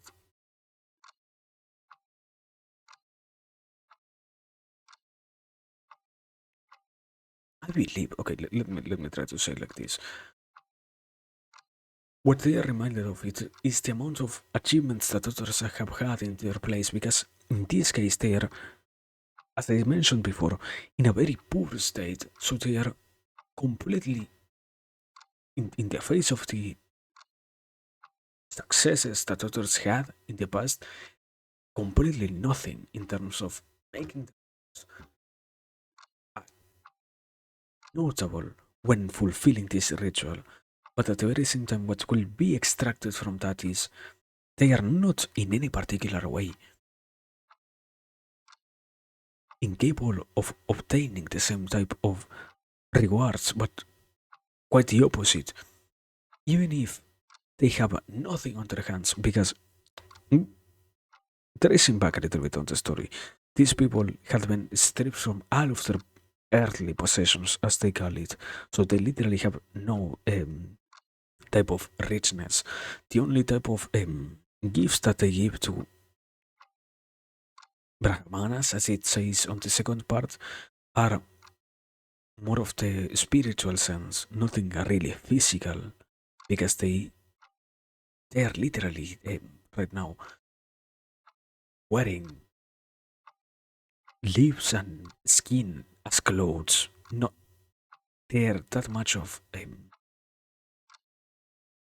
in an impoverished state. So yeah, what what is, I mean, in this case and in many others, the point is they can obtain the same benefits as those who are so incredibly important, who with so many awesome or incredible unearthly deeds uh, did. Or so yeah, that's I guess that's the point, but at the very same time that isn't really the point. What I don't think there is really that much more to mention in this one canto. It yeah, it doesn't really contain that much. I believe so. And I hope I am not missing anything. I I don't really see any particular noteworthy thing being mentioned here, but yeah, continuing. Um, so, yeah, continuing, as I said before, Canto 122. Tirthayatra Parva continued. Lomasa says, a son was born to the Maharishi Brigu. He was called Chavana. He was resplendent and sat in tapasya on the banks of the lake you see there. Pandava, Chavana of Great Tejas, sat in the posture called Vira. He sat quiet and still as a post for a very long time in the same place. An anthill covered him, and creepers the hillock. Swarms of ants enveloped him. He looked just like a mound of earth, but he continued his tapasya, lost to the world. When a long time passed, King Saryati came to this fine lake for his amusement. With him came 4,000 women, his wives all. O Mahabharata, also with him came his only daughter, Sukanya, of the beautiful brows. She wore jewels fit for the Apsaras, was surrounded by her Sakhis, and while wandering here, came to the anthill inside which Brigu's son sat Indiana. She looked around her, enchanted by the beauty of the place, the grand and lofty trees. Ah, she was exquisite and in the prime of her youth. She was playful and began to break the twigs of the forest trees, bearing blossoms. Brigu's son, of awesome intelligence, saw her roaming bright like a streak of lightning. Now, having left her mates behind, and wearing just a single cloth and her ornaments, the Muni was stricken with desire. He called out to her in a low voice, but she did not hear him. Then she saw his eyes shining through the anthill. Not knowing what they were, and becoming curious, she pierced those eyes with a twig of thorns. From that searing pain of being blinded, Giovanna in anger cursed Saryati, his party, bracing their bowels. Unable to answer the calls of nature, The men suffered direly. Seeing their agony, the knowing king asked, has offended the illustrious son of Bregu? He is old and always at Abbasia. He is wrathful. Tell me quickly if you know who has wronged him. The soldiers replied, we do not know who has wronged the Rishi. We ask you to inquire into this thing. At which, using both menace and conciliation, Sariati asked his advisors and friends about what had happened, but they did not know anything either. When Sukanya saw the distress of the army and her father aggrieved, she said, robbing in the forest, I light upon this anthill, saw something shining inside it.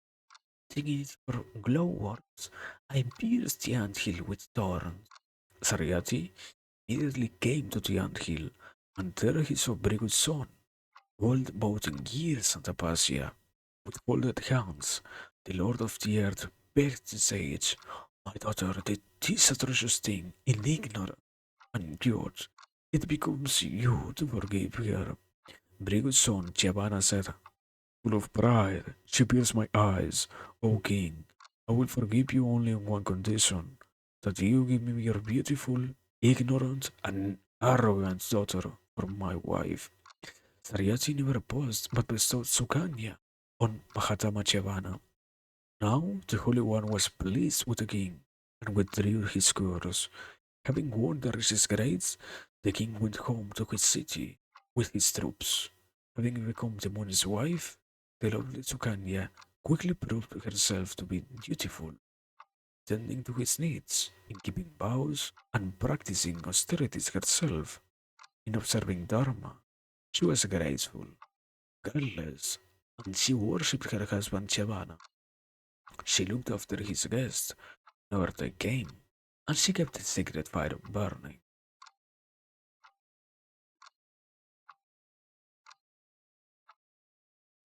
Am I am I really missing the point? What that that is count 122, yeah, but I don't really see that much of a reading that you can make here after all. The pretty obvious one is certainly wow.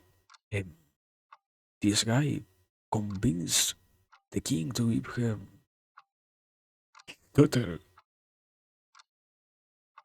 his daughter in marriage. Understandable, but I don't really see that much of a lesson, or maybe it is the start of the story. That's why I don't really find anything in particular. I guess the only thing that I will mention here is even if it was true that he was wrong, he pretty much, well, did he really win that for himself? As in, did he really deserve to be punished? I mean, he was completely still in Diana, didn't uh, realizing his ritual here. So, is he really not wrong being there? I mean, even if he was an incredibly important figure that even the king knew about, I don't, yeah, I don't really find an explanation as to why wouldn't he still have a little bit of blame on him because of that. But yeah, I mean, Brahmanas don't abide by most of the human rules anyway, so trying to make one look bad doesn't really pay that much. In this case, the story doesn't talk about him as a bad figure, so you can't say that he was in the wrong. Anyways, continuing, I guess. Canto 123. Tirtha Parva continued. Lomasa says, one day the Oswin twins saw Sukanya when she had just finished bathing and she was naked. They approached her, who was as beautiful as the daughter of the king of the Devas, and they said, you of the shapely eyes, whose daughter are you? And what are you doing in these forests? Auspicious, graceful one, tell us who you are. She replied shyly, I'm Sariati's daughter and Giovanna's wife, at which The Aswin smiled. Why, most fortunate one, has your father giving to a woman who is near death? Ah, timid girl, you shone like lightning in this jungle. Why, not, not in Devaloka have we seen the likes of you, even wearing no ornament and neither any costly garment. You light up this banner. Still, bodiless limbs, you cannot be as beautiful as you will in every ornament. And wearing gorgeous apparel? Why, exquisite one, do you serve a decrepit old husband who is incapable of satisfying you or even maintaining you? Oh, luminous smiles, divine beauty. Leave Chavana and take one of us for your husband. You must not lay waste to your thoughts. Sukanya replied, I am devoted to my husband. Do not think for a moment that I will betray him.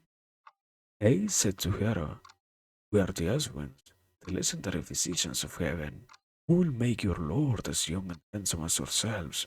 But then you must choose one among us to be your lord. Swear you will do this, and having sworn, go and fetch your husband here. Rahan, Sukanya went and told very good son what the husband's Kumaras proposed. Savanamuni said to her, do as they ask. She went back with him to the Aswins and said, do what you said. They said, let your husband enter this lake. Giovanna, who wanted beauty and youth, quickly walked into the water. The twin Aswins also, O king, sank into the sheet of water. Next moment, all three emerged with surpassingly beautiful forms, and young, and wearing burnished earrings. But all three looked alike, indistinguishable from one another. They said to Sukanya, fortunate one, choose one of us to be your lord, whichever of us takes your fancy. Finding all three of them identical, she deliberated, and at last her heart discovered who her husband was, and she chose him for her lord. Having become young and radiantly handsome, his wife having chosen him as well, Giovanna of Great Texas was pleased and said to the Aswini Kumaras, those nose-born twins have given me youth and beauty, and I will make you drink Somarasa in the very presence of Indra. This I solemnly swear. The Aswins were delighted and flew up into the Baloka. Giovanna and Suganya passed their days in fine joy, even like a Deva and his wife. Yeah, there is a saying as indicates that they did something a lot, but yeah. Anyways, that is Canto 123. Yeah, yeah, that is Canto 1. What is. I like that it isn't explained how they Sukanya choose Chavana properly, but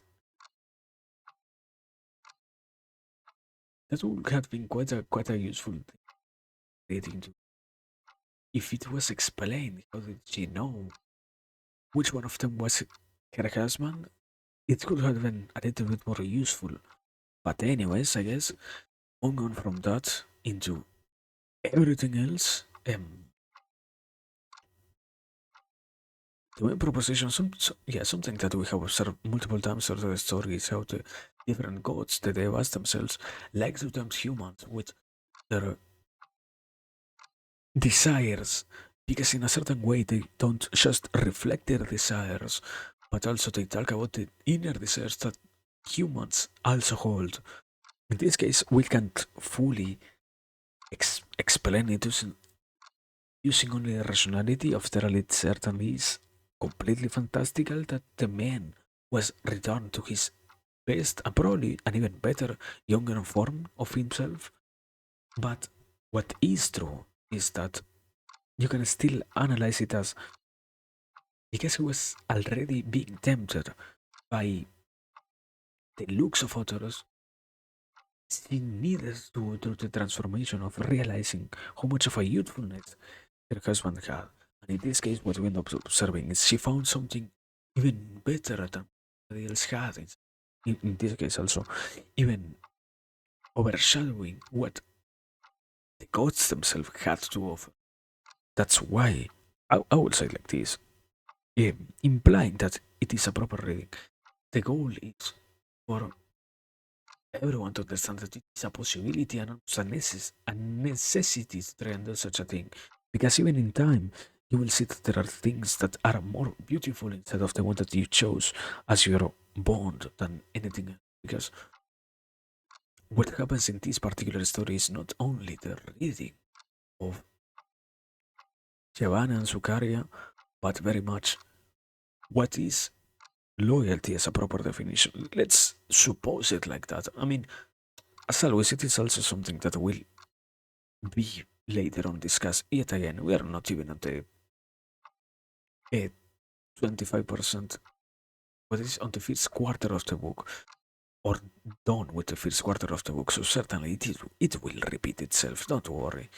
But moving on from that into Canto 124.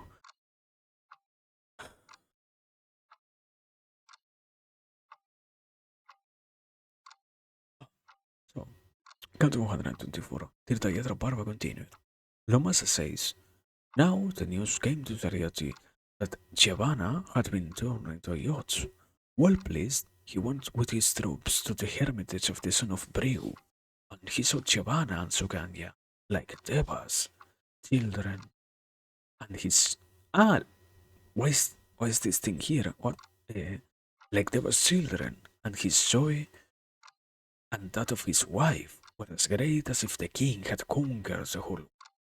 The sage received the king and queen with honor.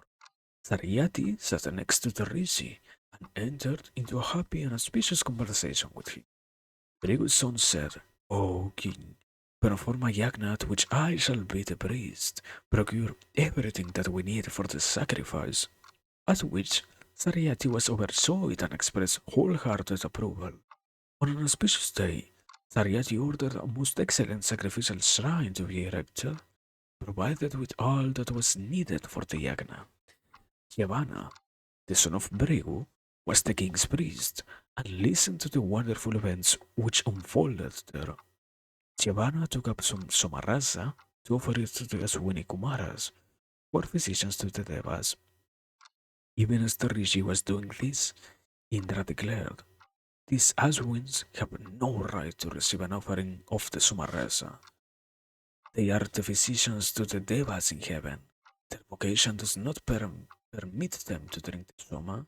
Giovanna said, these two are of mighty enterprise, possessed of mighty souls, and endowed with uncommon beauty and grace. Besides, Indra, they have given me eternal beauty, even as of a deva. Why should you and the other devas have a right to drink this Masuis, and not they? Lord of the Devas, Purunandara, know that the Aswins are also devas. At this, Indra said, these two practice the healing arts. They are but servants, assuming different forms at their pleasure they roam the world of mortal beings. How can they justly claim the choice of the Soma? Indra spoke these words again and again, but setting him at naught. Brego's son still took up the offering he meant to make. As he was about to offer a sizable portion of Somarasa to the Aswins, Indra said, if you offer the Soma to the Aswins, I will burn you with my thunderbolt. But Giovanna only gave Indra a smile and took a goodly portion of Somarasa to offer it to the Aswins. Indra began to cast the dreadful Bagra at the sage, but found his arm frozen by Brigut's son. Giovanna continued to chant mantras and made his offerings into the sacred fire. Through the Rishi's Tabasakti, an evil spirit, an immense and mighty demon called Mada, sprang forth from the flames. So great was he that neither the Devas nor the Asuras could measure his body. His mouth was terrifying, Jasmal with rows of razor-sharp teeth. One of his jaws rested on earth, while the other stretched up into heaven. Four fangs he had, each 100 Johannas, while his other teeth were 10 Johannas each, unlike the towers of a palace, all pointed and sharp as spears. The demon's arms were like heels, both of equal bulk, stretching 10,000 Johannas each. His two eyes resembled the sun and the moon, and the fire of his face rivaled the conflagration at the dissolution of the earth. He licked his lips with his tongue like a gash of lightning. Without pause, his maw gaped wide. His gaze was frightful, and it seemed that he meant to swallow the very earth. This demon rushed at Indra of 1,000 yagnas, and he meant to devour the Deva. The world rang with the terrifying roars of the Ashura. I mean, I think it is not that hard to get that all of this is happening because the main god Indra was tempted by, yeah, by his desires, by the Sumaras and all of that. But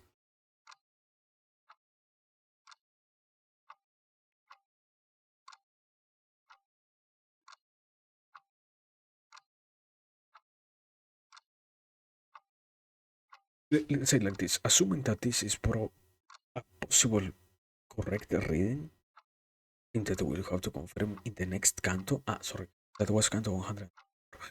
Um, Assuming that it is a proper reading of this canto, what will happen next is we're going to see how Indra has to overcome this, obviously, but what will happen in the process is he will have to pardon the Aswen twins because the main idea is because of your problems, you make things not because of your problem, because of your desires, you make your problems even bigger than what they really are. And because of that, what's also happening is in the process of making such changes, you get overwhelmed by what was before yet another common occurrence and yet another average interaction with the world itself.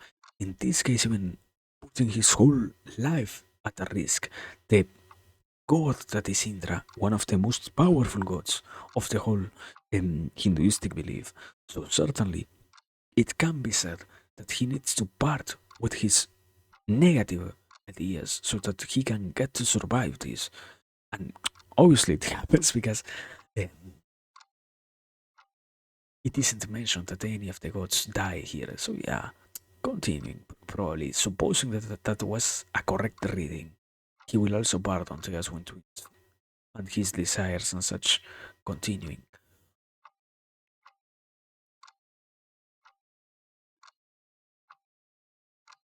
Canto 125. Tirthayatra Parva continued.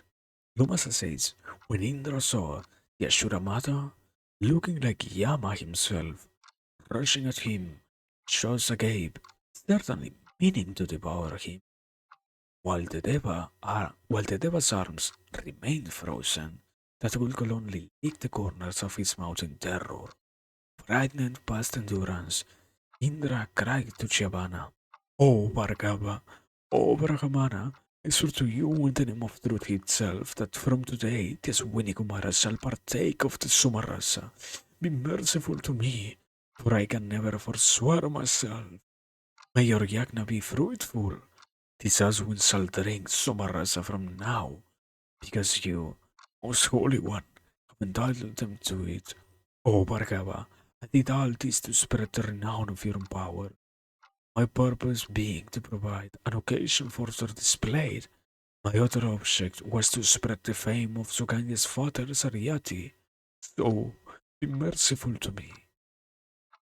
Mahatma Jevana's wrath was quickly appeased and he freed Indra from the spell that held the Deva frozen.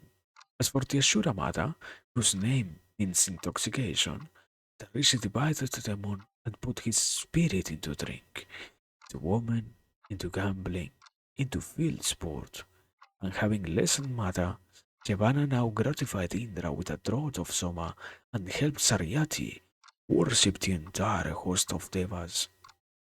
And now the Aswins with them, equally, thereby truly covering the earth with the fame of that king. His yagna complete, Brigu's son, best among those blessed with speech, passed his days happily in the forest, in the company of Sukanya, his loving wife.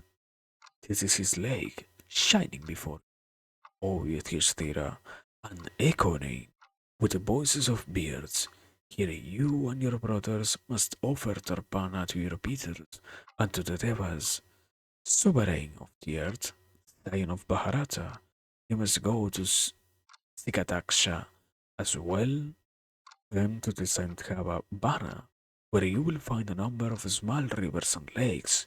You must touch the waters of all these, while chanting mantras to Lord Shiva, and so you will find success in every endeavor of yours. For this is the conjunction of two yugas, the Dwapara and the Kali. It is a time, O Ganteya, in which a man's every sin can be destroyed. Perform ablutions here, for this place can take all his sins from a man, and yonder is the Archika Hill, where men of evolved souls live. Fruit of all seasons grow here perennially, and the streams run always full. Why? This is a place fit for the devas, and indeed they have erected various holy images of diverse forms, which you see. Look, Yudhishthira, here the gods built the bathing tank of the moon. Rishis dwell here on our side, the forest, as do the Valakilias and the Babakas, who live just on air. Here are three peaks and three springs. You can walk around them in Pradakshina, one by one. Then you might bathe at your leisure.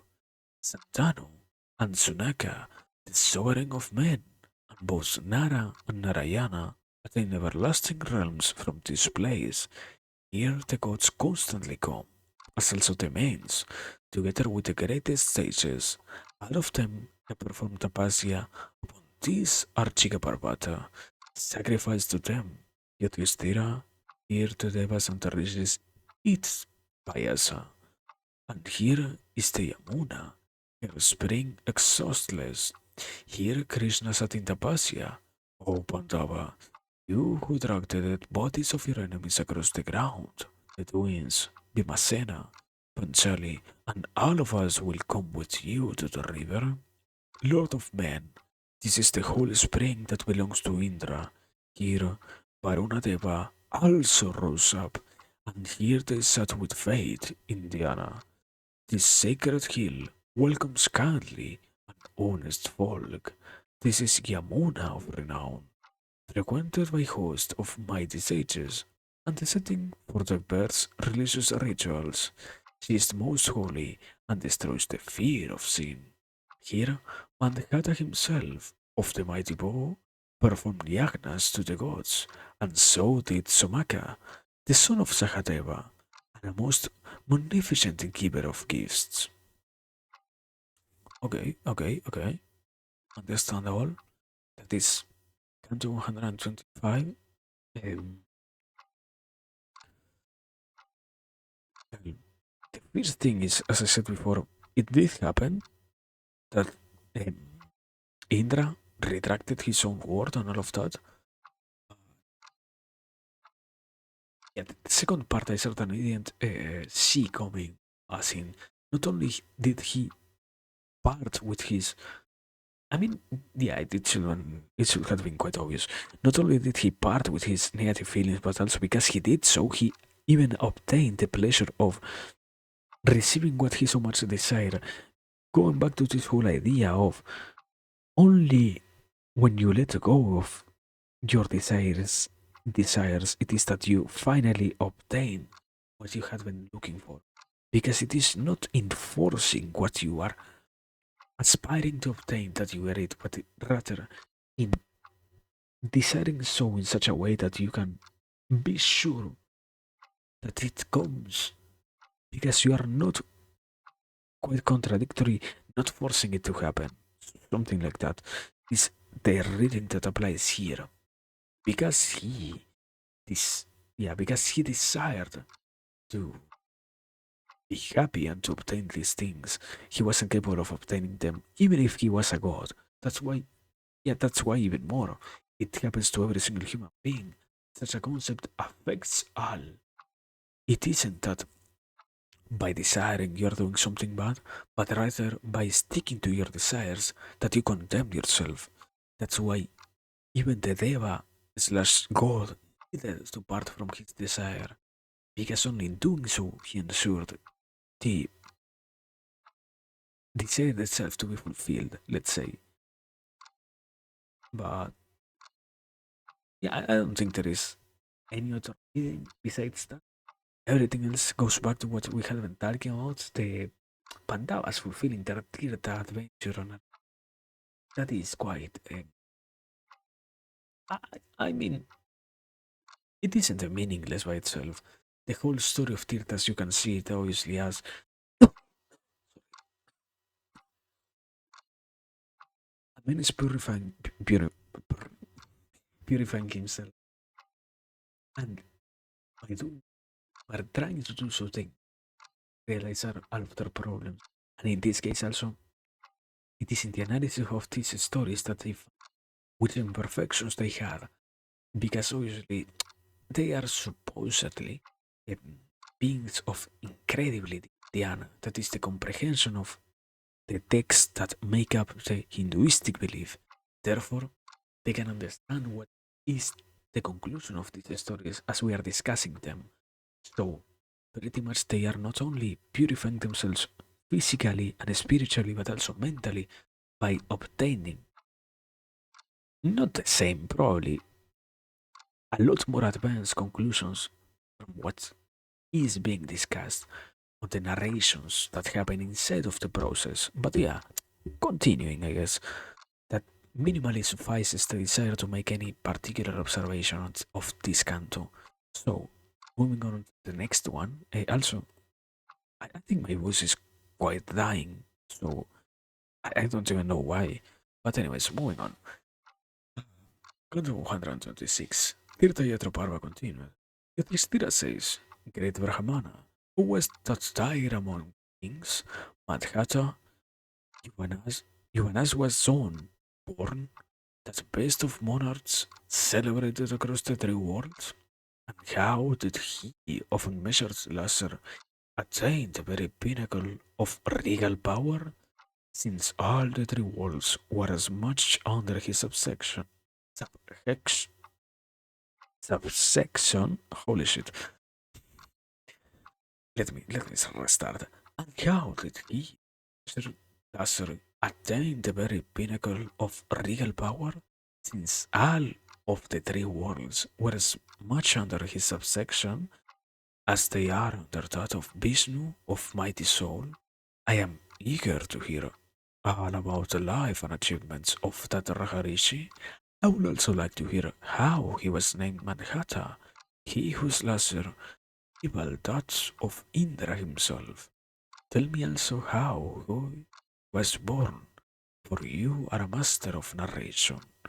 Lomasa says, listen attentively, Rahan, to how the name of Manhattan, of the great soul, came to be celebrated throughout all the three worlds. Yuvanaswa, ruler of the earth, was born into Ixbacu's race. The protector of the world performed many sacrifices, noted for their magnificent gifts. 1,000 times that the most virtuous of men performed the Aswamedhya Yagna. He also performed other sacrifices of the highest order, wherein he gave abundant dana.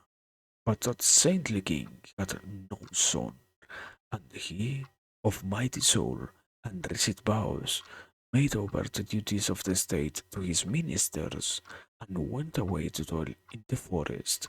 There he undertook a stern tapasya, during which once he kept a fast. Pangs of hunger tormented him, his very soul seemed parched with thirst. In this state, he came to this realm of Brigu. That same night, King of Kings, the Maharishi who was the joy of Brigu's race, had overseen a sacrifice devoted to a son being born to Saudi. The place where the rituals had been performed stood a great urn filled with holy water, consecrated with mantras, and that water was imbued with the virtue that when Satyamni's wife drank it, she would give birth to a godlike son. Those great sages had left the blessed water on the altar and had gone to sleep, for they were exhausted after the night-long ritual. As Yuvanaswa passed by them, his mouth was dry, and he was in the grip of an agony of thirst. Ah, he was desperate for a drink of water. The king entered that hermitage and asked for water, but his voice was feeble with weakness, and coming from an arid throat, the sound he made was like the inarticulate cry of a bird. Nobody heard him. Then the king sought a jar full of water, and he ran to it, and drank deeply, thirstily, emptying the vessel. The water was cool, and a beast he steered. Then the register awoke and found that the jar of water had been disturbed from its place, and it was empty. They gathered together and asked who had drunk the water, at which Ivanaswa confessed that it had been he. The revered son of Bregu said to him, "It was not right. This water was infused with an occult seed. It had been placed there so that a son could be born to you. I invested the water with the power of my tapasya. Mighty Raharishi, you will have had a son of great strength and valor. Why a prince who could have dispatched even Indra to Yamaloka? So much power had I infused into this water, and now look what have you done. It is impossible to undo what had been done, and surely what you did was fate's own fiat. Great king, you were thirsty, and you drank the water consecrated by my mantras of power and blessed with the punya of my tapasya. There is only one course ahead. You must bring forth the splendid child I have described from your own body. We will perform a sacrifice to that end, with wonderful effect, and brave as you are, you will bring forth a son as great as Indra, nor will you experience any pain of labor. When 100 years passed, a son brilliant as Surya burst out from the king's left side, and he was mighty indeed, and neither did Yuvanas what I, which was also strange. Indra came to visit the child, and they was asked, Great Indra, what will this boy suck to feed? Indra put his own forefinger into the child's mouth, and the Bhagarathari said, Mandhata, he shall suckle on. The dwellers of heaven and Indra as well named the one Mandhata. He tasted Indra's forefinger and grew instantly to be 13 Yohanas, and he was incomparably powerful. Rahan, the prince acquired all sacred knowledge, all the Shastras, along with the holy science of arts, just through the power of his thought and intuition, unassisted. That same day, the renowned boy, Agava, and a host of arrows made of horn, an impenetrable coat of armor. All these came magically into his possession. Indra himself set Manhata on the throne, and that king conquered the three worlds, always with Dharma, even as Vishnu did with his three strides. Manhata's chariot was inexorable on its course through the world, and the greatest jewels came of their own accord to Tatarharis's keep. Lord of Tyr, this is Manhata's land. It abounds in wealth. Here he performed a number of diverse yagnas, during which vast bounties were given to the officiating priests. Manhata, of immense power and measureless leisure, erected sacred shrines, performed countless deeds of untold pity, and he attained the honor of sitting by in their side. That wise king of Dharma sent forth his command, and seized by its virtue, conquered the earth, together with the sea, swords of Shams, and all the cities of the world. The Agnoshalas that he made covered the very face of Bhumi on all sides. That great sovereign gave 10,000 Padmas of cows to Brahmanas. Once there came a drought of 12 years, and Manihata made it rain over the parched earth. Well, Indra could not prevent it, but only stared. Manihata slew the powerful Gandhara king, born into the house of the moon, was dreadful like a thundercloud, full of lightning, and who wounded Manhattan sore with arrows. Rahan, he led a virtuous and austere life, and with his untold might protected the worlds from all evil, and nurtured the four Varnas equally. This is where, lustrous like the sun, he sacrificed to God. Look at the place. Here it is, in the very midst of the field of the Gurus, holiest of holies, master of the world. I have told you how Manhattan was born, extraordinarily, and also about his magnificent life. Yudhishthira immediately asks Lomasa fresh questions, now about Somaka.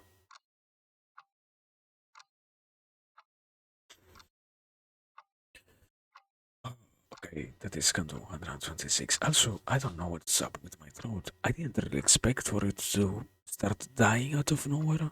I I don't really have a reason as to why it's happening like that.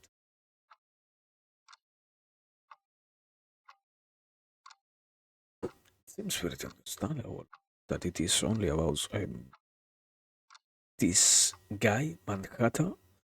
I don't I don't really see what could be a proper observation to make out of that, but I guess what could be said at the very least is certainly this is about somebody who was influential once again. Another king of the many, I guess thousands of kings of the earth that existed. I need to check that. At this point, I am curious as to how many people ruled the three worlds because that is fantastic to see. How many people existed all to conquer all the world. Yeah.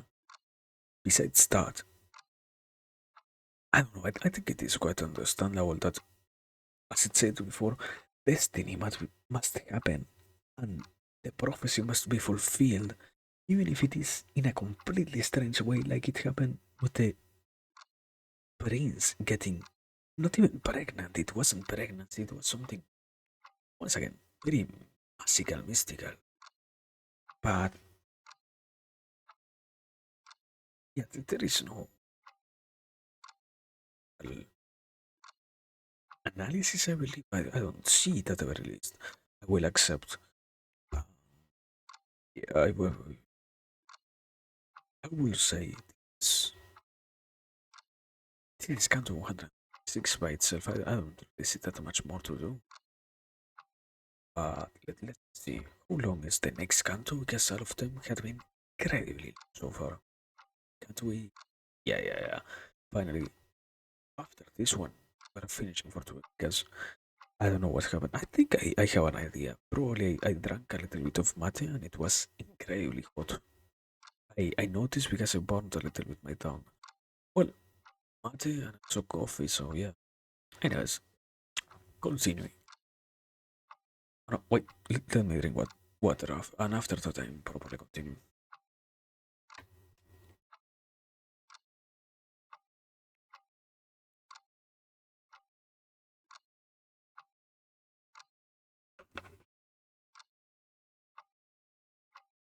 Continuing.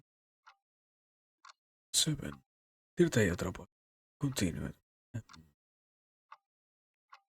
Yudhishthira says, "Oh, masters, how strong and powerful is King Somaka? I want to hear a detailed account of his might and his deeds." Masa says, "Yudhishthira, Somaka was a most virtuous king. He had 100 wives, all chaste and noble, but he did not have a son by any of them for a long, long time." Also, wait, is this the continuation? The proper. Yeah. It's about Somaka now, yeah. I literally ignored that last part. Sorry. Then, one day, when he had become old, a son was born to him and called Hantu. All day long, the prince's 100 mothers would sit around their child, everyone giving him whatever he wanted or what, whatever they thought would please him. One day, an ant stung the boy in his leg and he screamed. His mothers were so distressed that they stood around him, set up a chorus of cries of their own, a tumult of shrieks.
So yeah, goodbye.